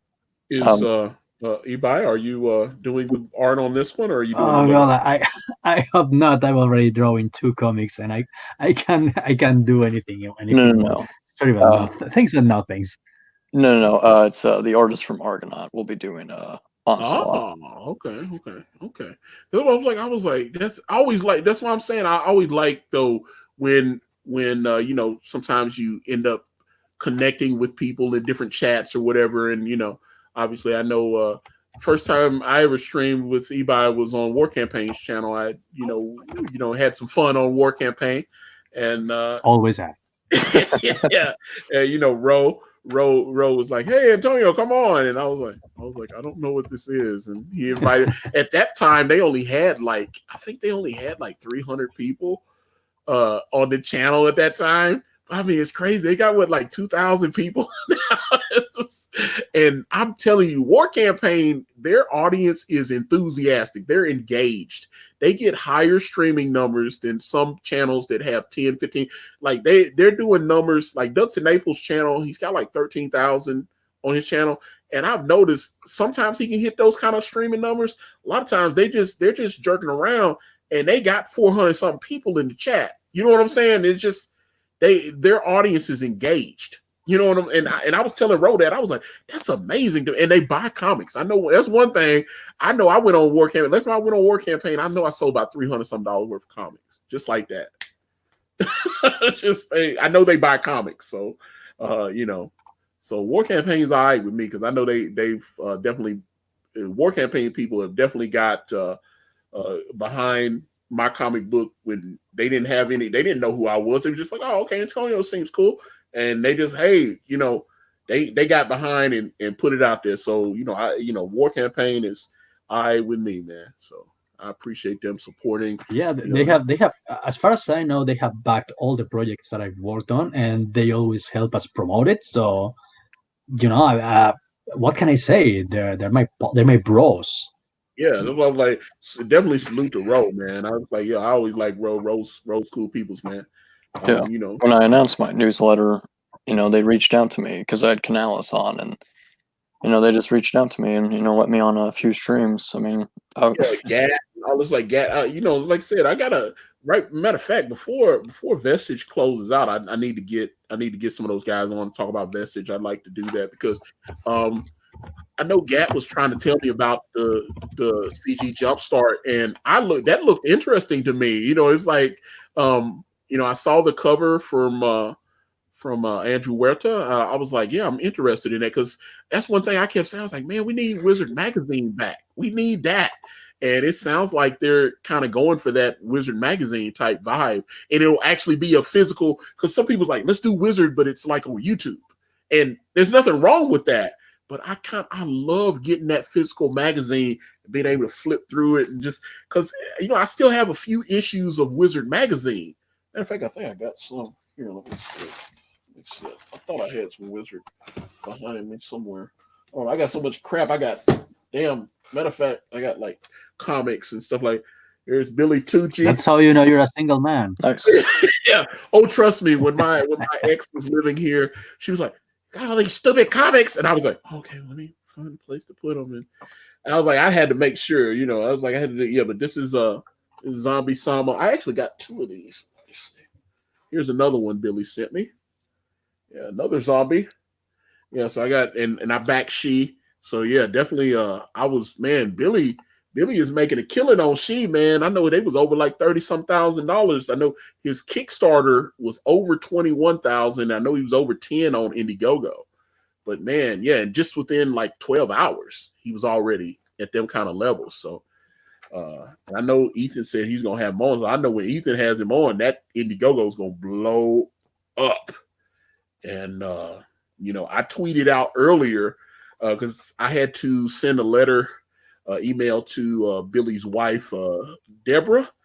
She handles a lot of his business affairs for like Crusade Comics and stuff. And we had made an arrangement so that I could use She for a variant cover for Brand Way of the Gun. And they laid down how they wanted to do business and all that.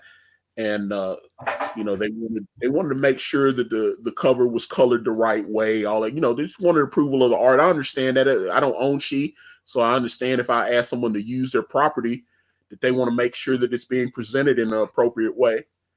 And so, Katie did the artwork, sent it over. They said, hey, the art looks great.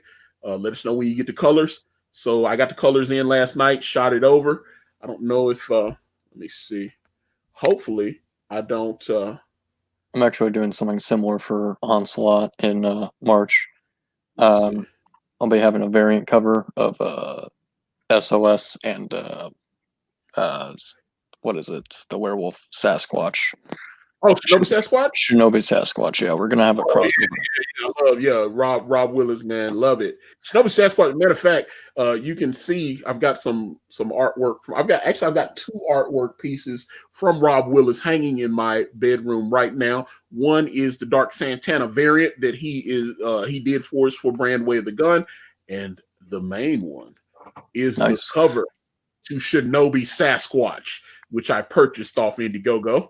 And I snapped. I was like, I can't believe nobody bought that. And I was like, ching. And then, they reached out to me. Like Cal was like, yo, Antonio, you bought the cover? I was like, yeah, that cover's dope. I gotta have it, man. And so yeah, I bought it. But let me see, can I get this to work? Hopefully it doesn't. If I'm understanding correctly, is Rob Willis did he never work in mainstream? He's just kind of like new at this?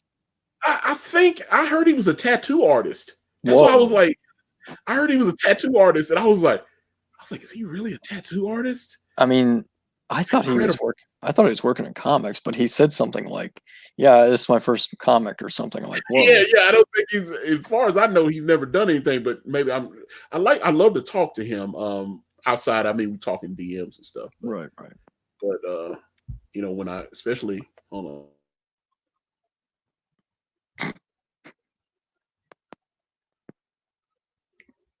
if it's I hope it's am I not just showing? me and my shitty Can connection. everybody hear me? No, it happened. No. Yeah. I'm doing a screen share. Hopefully. Okay, hold on. Is everybody able to? Since I see my hand freezing up, I don't know if you guys can hear me or not. Yeah, wait, we can hear you. Okay, good. Okay, so hold up. Boom. Let me do this. This is the She variant cover. What's your female character's Brand name? Way of the Gun. One Craven. Yeah, it's David's wife. So, or at least she will be here. She's in the first book. She's still a young lady. Right. They haven't met yet. Yeah, we went in the past, but this is. Yeah. Oh, did I lose y'all? No. No, I'm still here. I was just like, but yeah, this is the She variant cover for Brand Way of the Gun. One of 6 covers that we will have, including one from the most charming, elegant, eloquent, and yet humble man, great big Star Wars fan himself, Mr. Ethan Van Sciver. So, who, like I said, just very pleased that he was willing, to loan us his pencil and ink skills. But yeah, I am so proud of how this cover turned out. I don't know why Kanan drew this. I'd have to ask him. I was like, why did you draw it like this? But it's great. I know She. I just never read any of the comics. When was like the last time She appeared in like a comic book? I think he did something about 10 years ago. Whoa. Because 25 years ago, she used to be in Wizard magazine all the time, right? And she was because it was Vampirilla, Lady Death, and She, and then at Marvel they had like Rogue and Psylocke. They were calling them the bad girls, right? And then they even had Topps Comics, and they had the Lone Ranger comic book, and they had a female Lone Ranger character. I can't remember, Lady something. I can't remember. Lady Rawhide. And let me see. Perth Comics is Brand Way of the Gun, Brand Book 2. It is Brand Book 2. That is and it takes place immediately within 48 hours. It picks up 48 hours after the events in Book 1. So it will, you'll just kind of see everything right there. And yeah, it's so if you read Book 1, you can pick up Book 2 and you'd be like, okay, not much time has passed. And I want to start showing you guys the pages and stuff, but yeah, it's not right yet. It's not ready yet. Although Kanan's given me a couple of pages and I'm so happy with what he gave me. And I'm just super excited. I want to show y'all stuff, but it's not time yet. But I do know, I think we will be showing page 3, which will be the entrance of Dark Santana into the Brand universe. So I really, really, Kanan has put some work in. I'm really, really proud of him. And hopefully one or two of you guys will join us and get in on it, because it's I'll be delighted too, because as you will know, I love staying up to like 4 a.m. hanging out with my overseas friends. It's always a pleasure. And I'm serious. I sound sarcastic, but I'm totally serious. No, but that's like I said, I don't know. Actually, what time is it over there in Spain right now? It's 2:34 in the morning. Nice. Are you an artist full time? I actually teach kickboxing in the afternoons at a local gym, if you can believe that. Oh, wow. Nice. Okay, so you putting on the pads and everything, putting that work in. Oh, yeah. Like my father before me. I don't know if I ever mentioned this, but I am actually the son of the first ever Spanish kickboxer. No, you did not mention that, at least not to me. Okay. Yeah, my dad was actually the first guy to ever open a kickboxing gym in Spain, and he taught me, and now I teach others. Nice. Okay. Interesting. Okay. So yeah, that's kind of cool. Okay, so I know not to mess with you. I was like, all right. You'd be right not to, because I not only I can destroy your self-esteem with my wit, I can also destroy your face. Oh man, I was like, Ibai, I'm very nervous now. No. Don't worry, because I'm a professional. I wouldn't beat the shit out of you if they didn't pay me. I was sitting there going, man. I was like, he's like, I always consider you like Cecil. Ebi is love. You know what I'm saying? I always. I am love. I am love. I mean, you should see me beat the shit out of my students. I do it with love. I do it because I want to toughen them up and teach them the truths about life. You know. Toughen up, you pussy. I was like, yeah. I used to do Taekwondo and Krav Maga in college. Oh, I got a buddy of mine. Now I got a buddy of mine, and he was in Iraq. He did a couple of tours, and then he joined one of those like what's that, like Blackgate, or what are those companies where you do like private military? And then he went back. Yeah, Blackwater. Yeah, he went back over there after he had already been in the military doing it, and now he's like back home doing like arms instructing and doing Krav Maga. And I was like, what are you doing? He's going around doing like gun safety instruction and stuff. He gets paid to do lecture. I mean, makes a ton of money. But I was just, whew, man. But yeah, he does that Krav Maga, man. And I'm like, all right, bro. Because he was like, hey, man, if you ever want to come work out with me, I was like, look, I'm fat and lazy. I don't want you kicking my ass. Okay. I have a heart attack, dude. I was in the hospital last year. It was horrible. it was like, Antonio, you're fat and out of shape. All right, thank you. And then I got a bill for like 16 grand. It was beautiful. It was like, yeah. Holy shit. Yeah, and I had great insurance then too. Amazon's insurance is incredible, but when you get that bill and you see, I was at the hospital for like 12 hours. And they ran all these little tests on me. They thought I had like a heart arrhythmia or something. You know, it's like my heart wasn't pumping right. Yeah. And man, they did all these tests. They injected me with something. They were like, we need to test your heart. And I was like, oh God. And they were like, you're probably gonna feel this. So they put some kind of stuff in some kind of dye in your water. They give you this bottle of cold water. Oh yeah. I think it's called like a contrast. Yeah. Contrasting agent. And so they give me, and it's like, you shouldn't be able to taste it, but you'll taste it a little bit. That's a lie. You can taste it. It tastes horrible. So they put this stuff in there, and I was like, drank it down. And it's like, all right, give me like to 15 minutes and we're going to bring you back. So then all of a sudden, you know, I got to take all the clothes down and put the little gown on, lay on my back. They put me in the MRI. I mean, they're running all these tests. And it's okay, we need to see just exactly how your heart is. And oh no, hold up now. Hold up. Bianca. Antonio know what a vegetable is. They are usually green.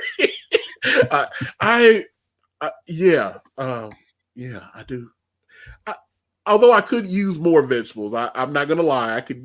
I do think I possibly don't have enough green in my diet. That is actually something my doctor told me, you know, like, because even when I eat salads, my salads are unhealthy. Like, I'll have a salad, I'll get a big salad, and it'll have like grilled chicken and bacon bits and all this other, you know, nice cheese and ranch dressing, and they'd be like, no, that's not what we meant. You know, I always say that I respect everyone who lives in the US and isn't like obese, because food there is, oh man, food there in the US is better than sex.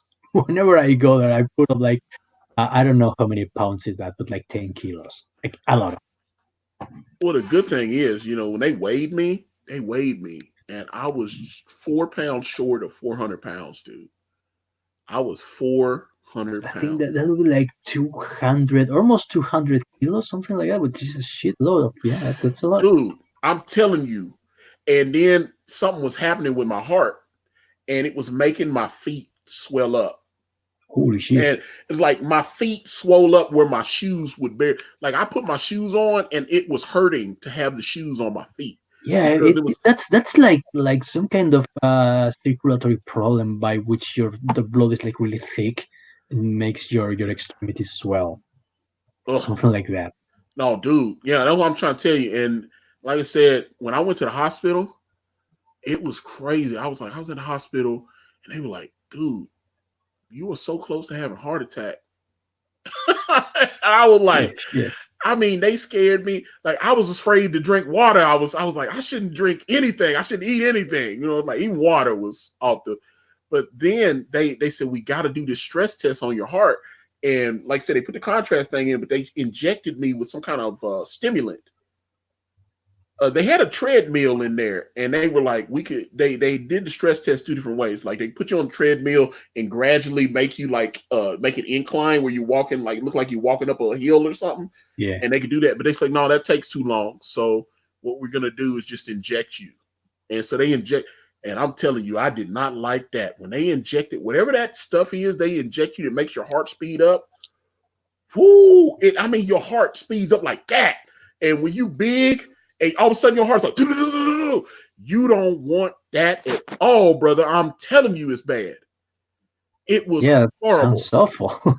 It was horrible. And they were like, okay, you just calm down. I was like, I felt like I was burning. They were like, what's going on? It sounds like a medically induced anxiety attack. Oh, it was horrible. I mean, I felt my heart just do, and I was like, they were like, okay, we need to get it for 60 seconds. Come on, calm down. I was like, what's happening? Because they told me it was going to be unpleasant.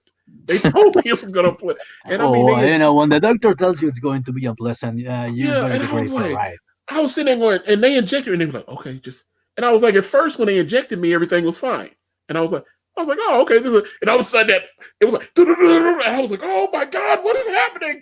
Oh my God. And they were like, calm down. We just need to get, and they're timing it because they need to get at least a minute worth of reading. I'm like, okay, let me inject you with this. And then they inject you with something else and it slows your heart back down. And then then they take it away. But because you just went through that, you feel kind of tired.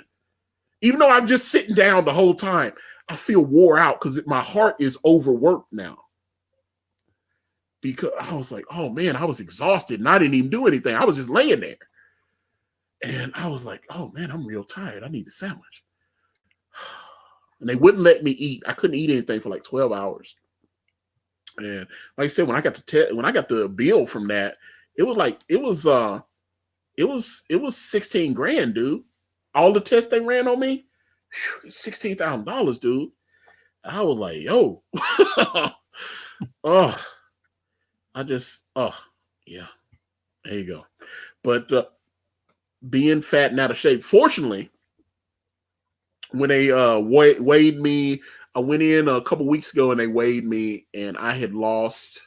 What was I? I was at 334. So I was at 396, and I'm down at 334 now.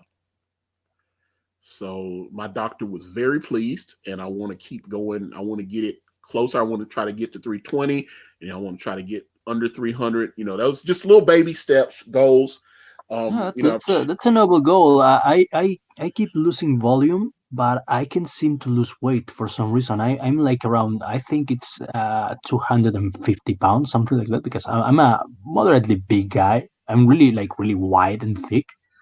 And, I keep slimming down, but somehow I can't lose weight. I don't know why. Well, I used to tell my ex, I was like, well, the sex is good exercise.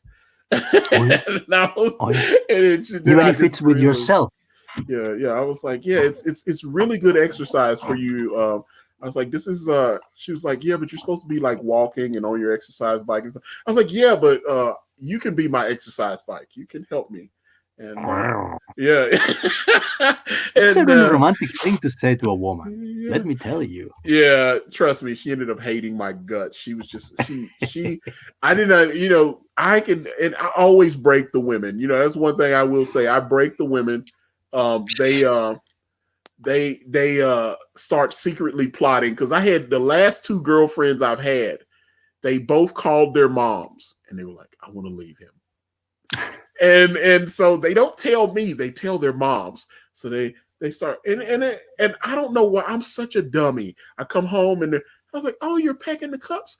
Oh, there's some new cups that I was thinking about buying. And so yeah, I just want to pack some of these things up and store them at my mom's house. I'm just trying to clear out. And then we're going to bring the new China set in and everything.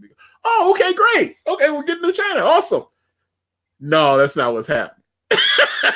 She's packing the shit up because she's leaving your dumb ass. And I didn't realize. I was like, wait a minute, I did this before. Why didn't I figure it out? I thought we were happy. And then finally, I remember the first time I came home with one of my exes, she wasn't even trying to hide it because she told me she was packing while I was at work. When I came home, I came home and she had all these boxes in the living room. I said, well, what's going on?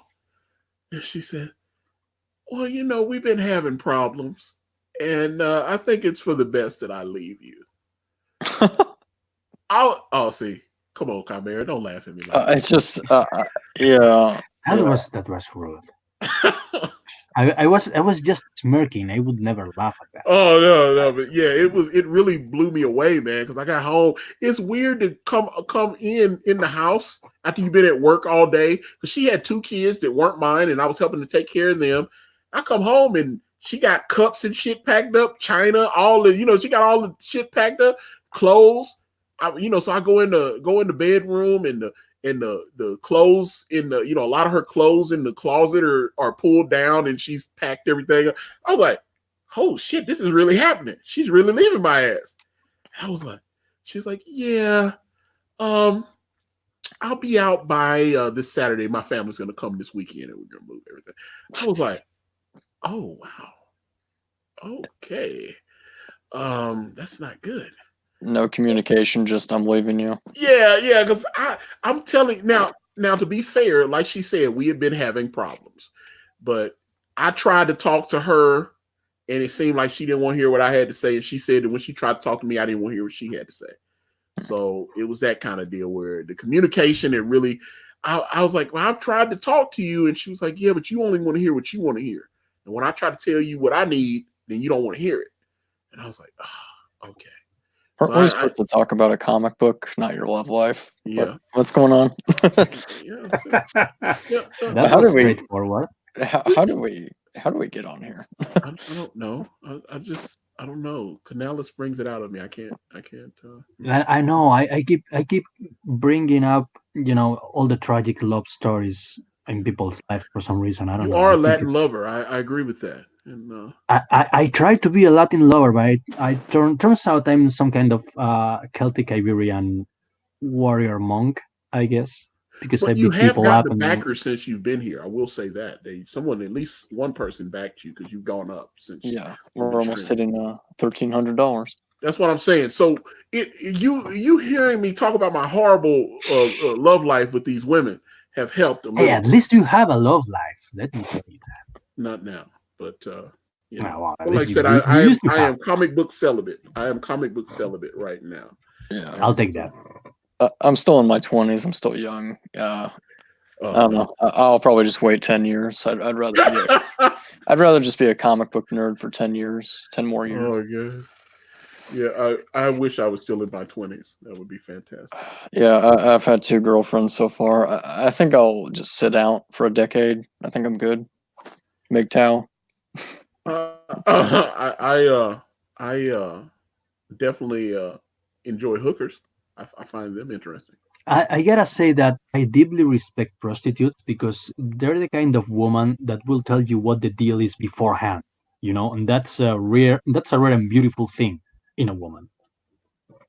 I definitely respect. That's the thing, man. I don't look down on prostitutes, man. So that's what it is. Just legalize it so we can get rid of all the incels.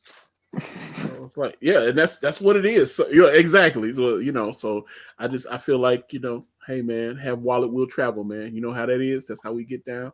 But yeah, you have picked up a sale or 2 since we went on the air, which is awesome. We're only one guy short. One non-gender specific person short of 50 people. 50 backers, yes, gender non-binary backer. Yes. If anyone is interested in being a, we don't care about your gender. We are all inclusive here. The only even the gender of your currency is not important. And I was like, oh, come on. Now I'm being judged by the chat. Come on, man. Okay, hold up. Let me go down. I was like, June, I never had to pay for a prostitute. Well, no one makes you pay for a prostitute. I willingly went to prostitutes. I like hookers. That's the beauty of prostitutes. That's the thing, don't have to pay them. No one forced you to go to a whorehouse. No one forced me to. What are you talking about? stuff here. I was like, oh, hold on. Oh, this is funny. Hold on. If Bianca fights the zombies, never get a hooker in Southeast Asia. I learned my lesson the last dozen times. Well, I've heard. They're of your wrong time. Yeah, trust me. I have some friends that, you know, like military guys that have been over in that part of the world. A lot of those she-males over there, I've heard. Yeah. What, Thailand? What is it? Yeah. Like they made fun of in The Hangover. It's like, let me see. Hold on. Let me see. I love this. I am LBTCG. My gender is Comicsgate. Well, there you go. And we appreciate you. We are all inclusive. However, I am offended that you do not have the rainbow icon in your description there. You need the rainbow. You know, we need to. You know that Zach gets that a lot regarding Devil Dog, right? I mean, people tell him that it's not enough that Devil Dog is gay. He has to be gay on page.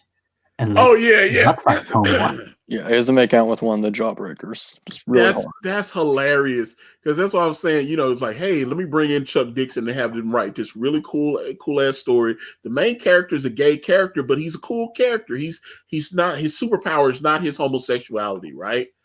And then now they're like, oh, you're just saying the guy's gay, but he's not doing anything.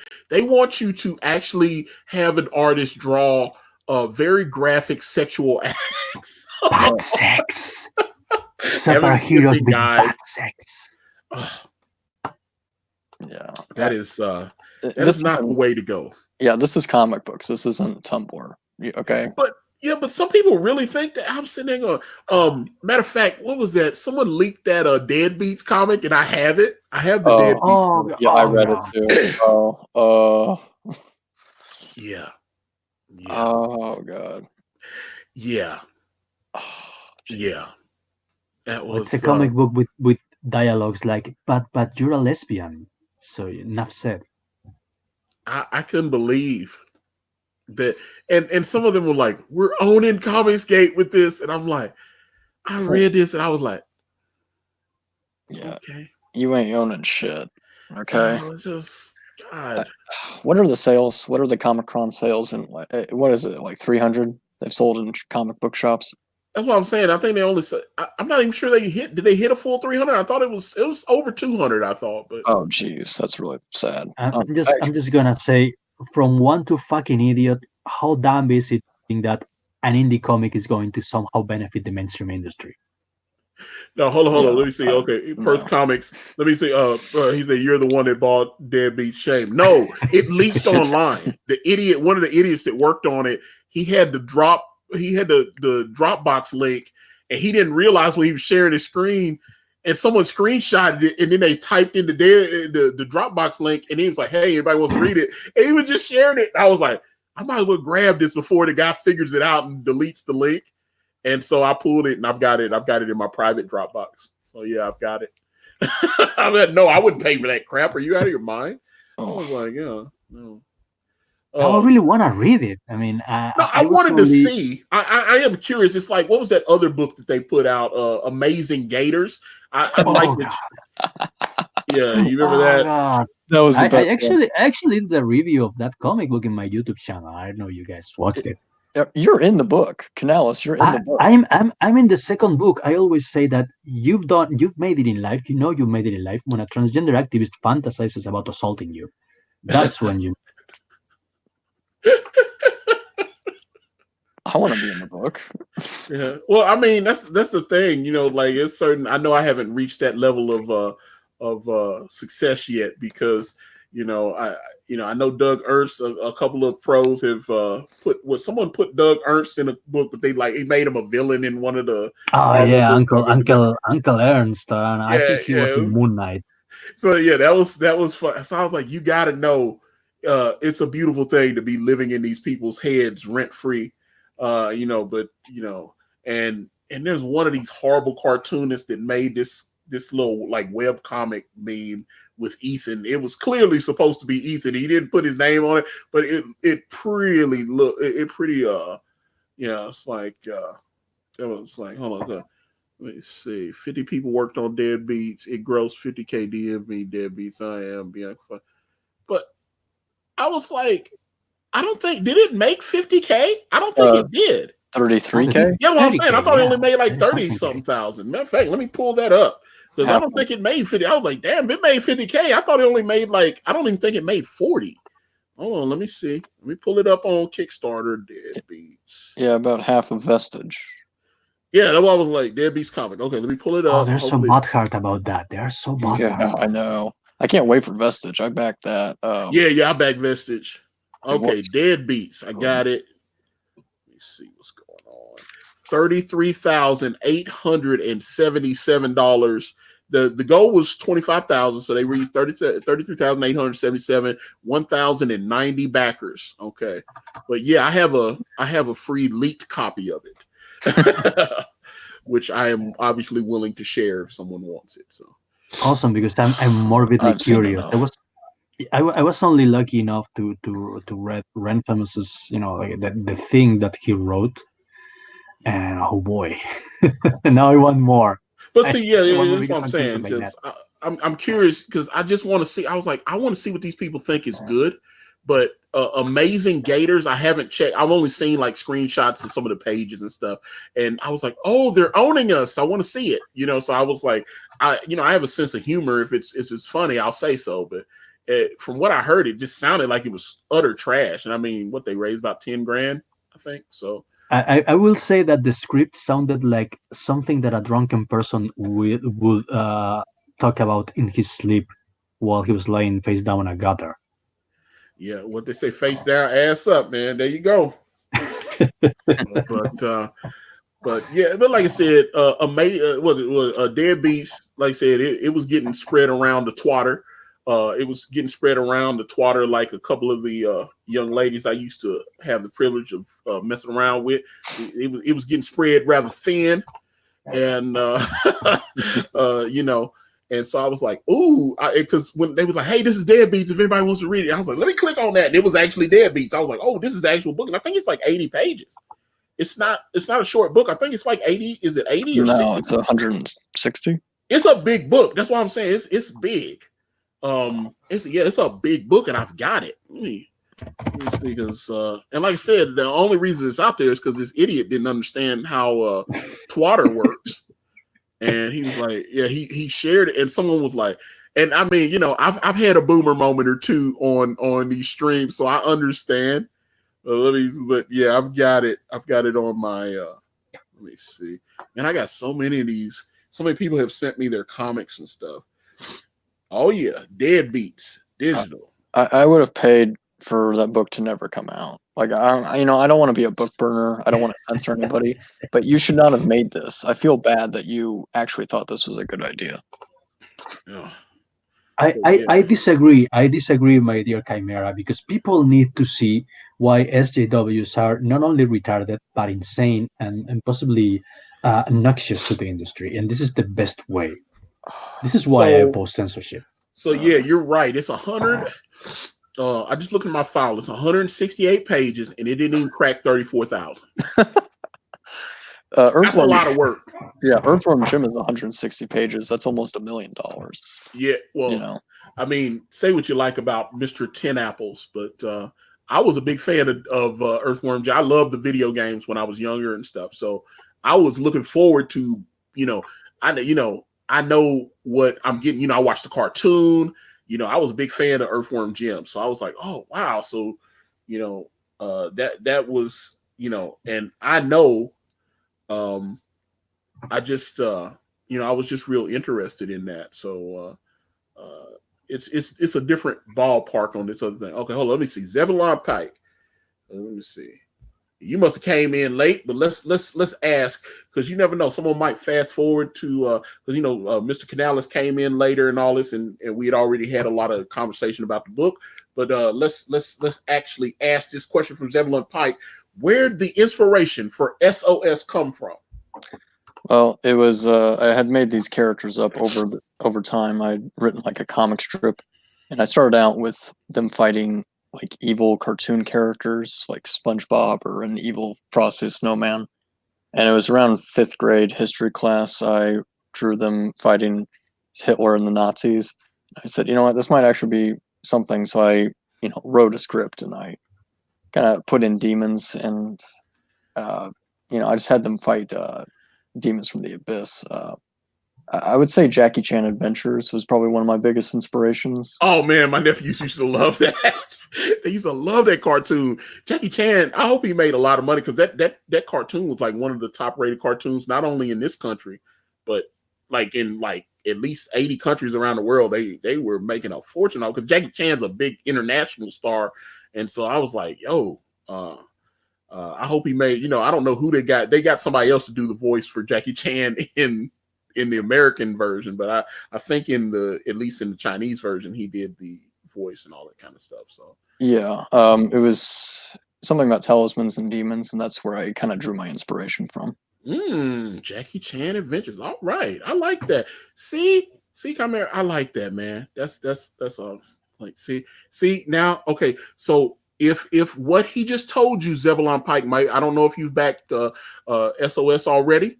But hey, we've already picked up a backer or so while he's been here. But if you feel so inclined, I'm sure Chimera and Mr. Canales would really, really appreciate if you would reach down deep, because they got a couple of books in there. Like, you can get that with the Argonaut book with a snazzy cover from my dear friend Kanan White.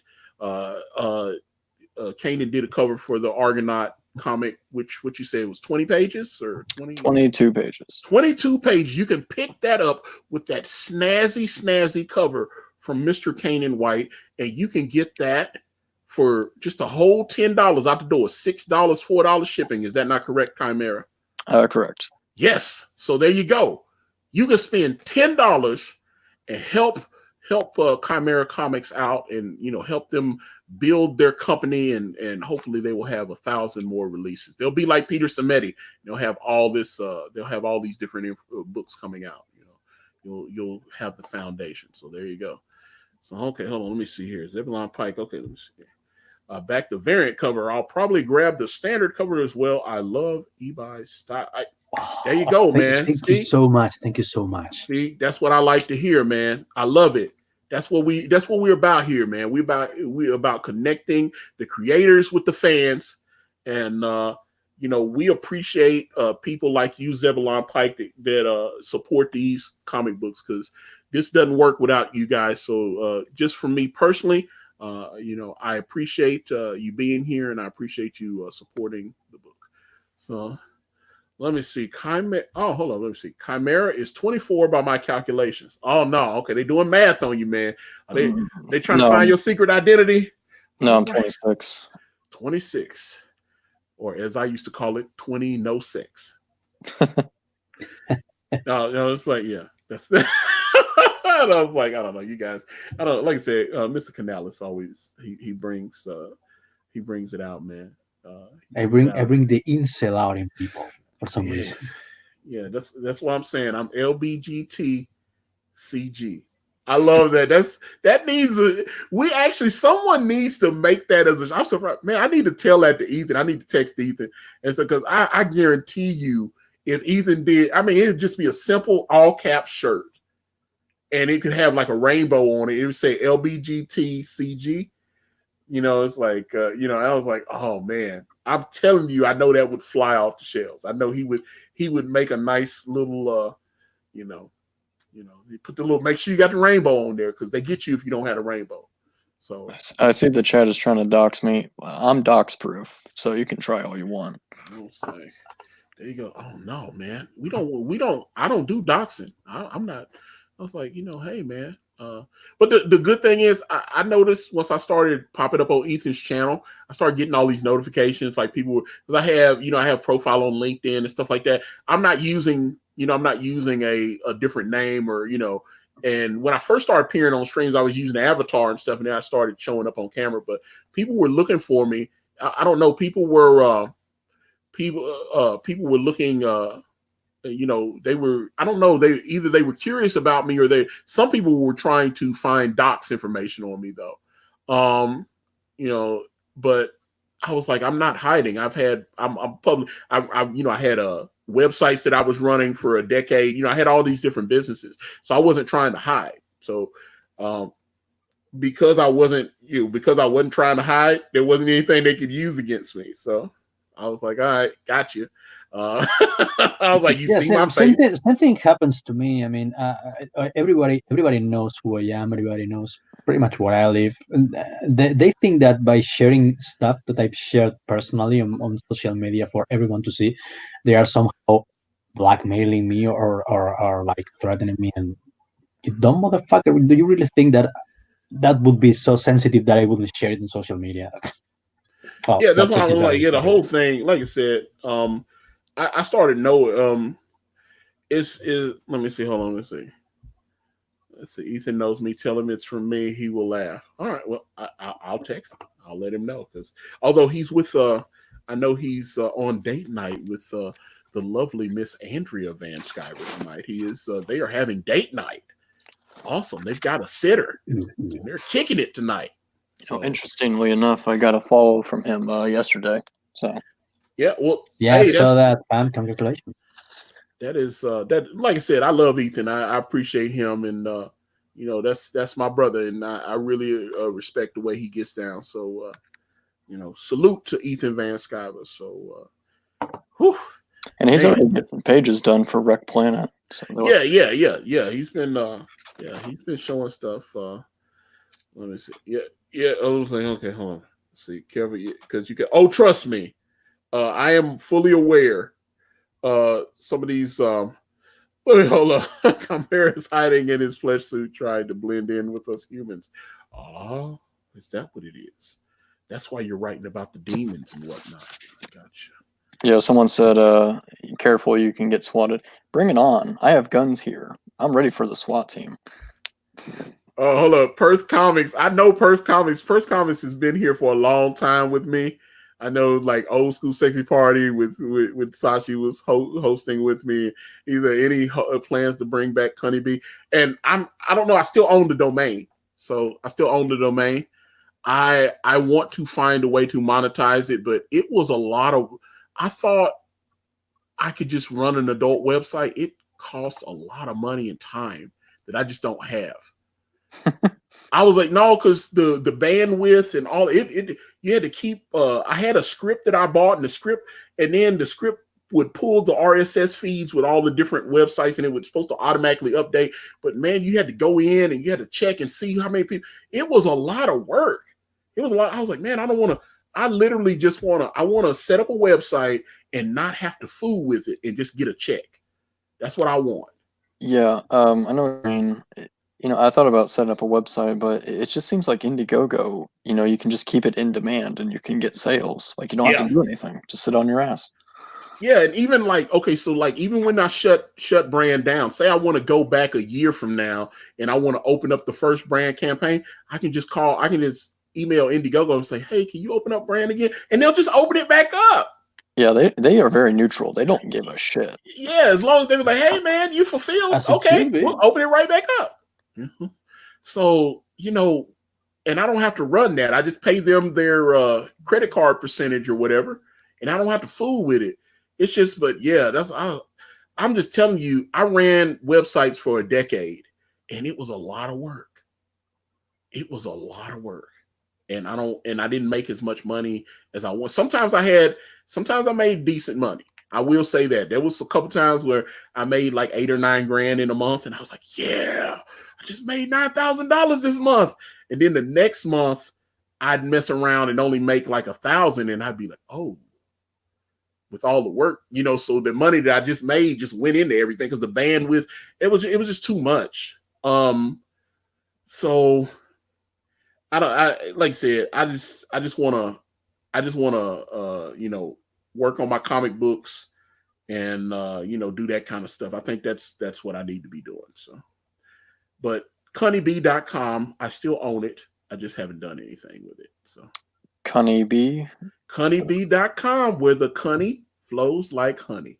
Oh, because I was thinking of Narwhal from War Campaign Stream. He was saying he mispronounced cunnilingus.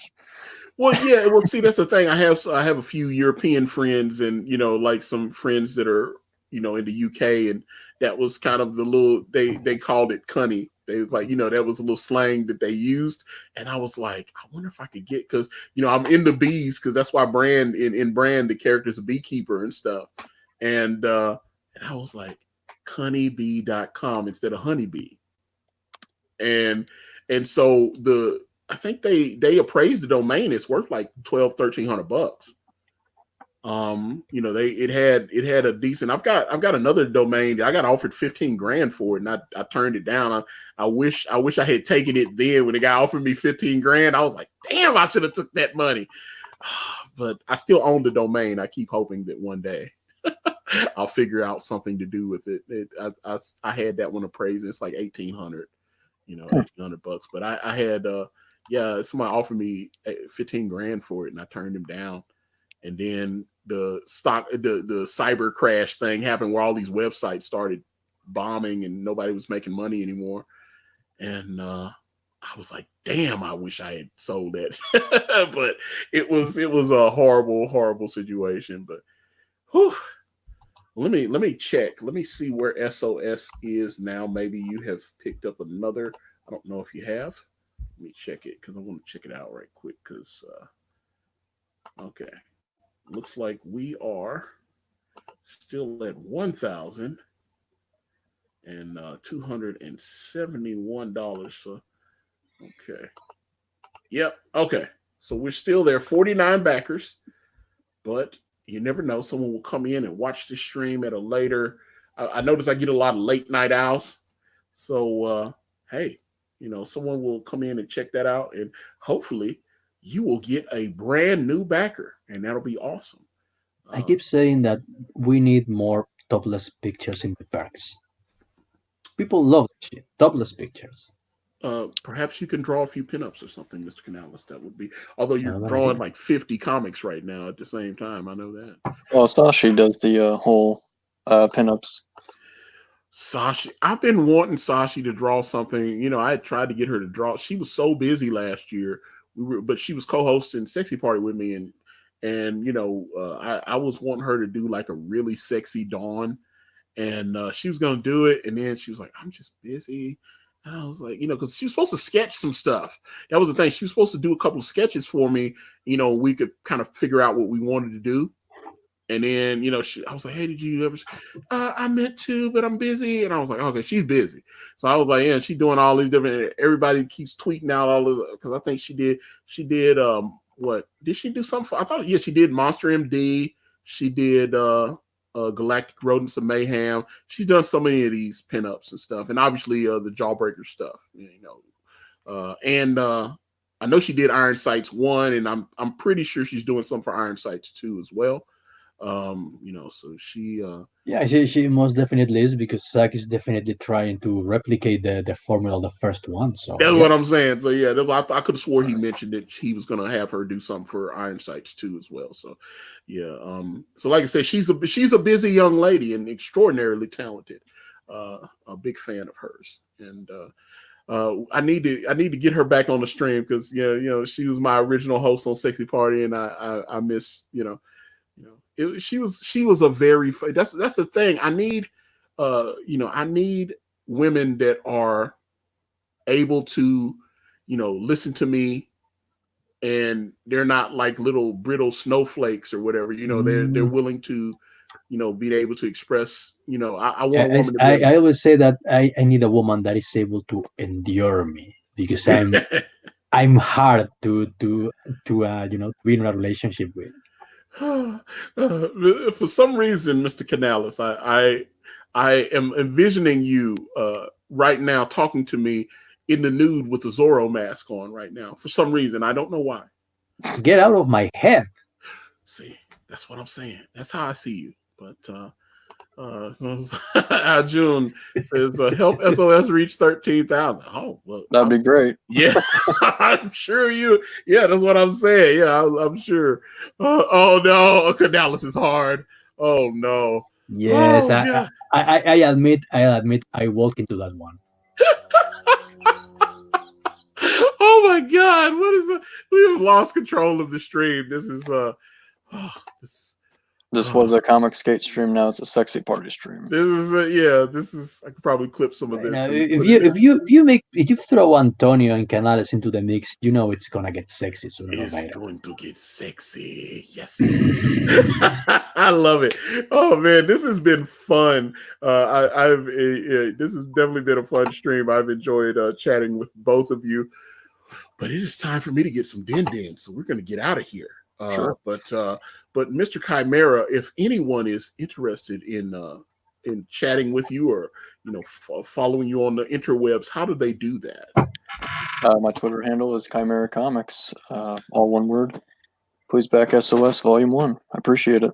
All right, and of course the link is in the description, and I see the mods have been dropping it in the chat, which is what a mod is supposed to do.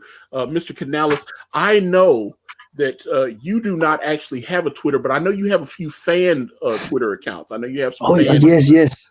People keep making fan accounts, like like they like to pretend that they're me sometimes. That there's only one. I don't know. There's crazy people out there. I don't understand. But you can follow this mysterious person at DecimatorSart on Twitter.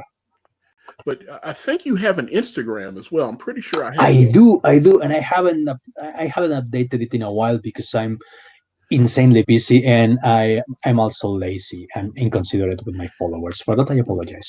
Yeah, beating up people in your where you're teaching them martial arts and stuff. That's not good. Yes, my knuckles hurt, and it's not so easy to type. Yeah, well, there you go. Well, Chimera and Ibai, it has been a privilege having you back again. This was a fun stream. I'm glad to have you guys back on for a return visit. But hey, the sexy party must end.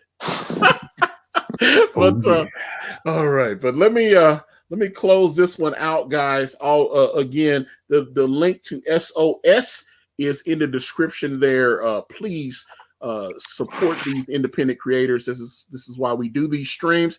Obviously, you can also check out Brand. You've got 17 more days, and I am shutting this bad boy down. And all right. So with that being said, I'm going to wrap this video up. And if you guys want to reach out to me, I'm on Facebook, Instagram, Twitter, and right here on this YouTube channel, everywhere is at Akari Press. And if you type in akaripress.com, it will take you directly to my Indiegogo campaign for my comic book series Brand with the phenomenal Kanan White. We're on Teespring. We're on Amazon.com. The links to those are in the description. SOS, Volume 1. Back it, or Mr. Canales will come to your house and beat you.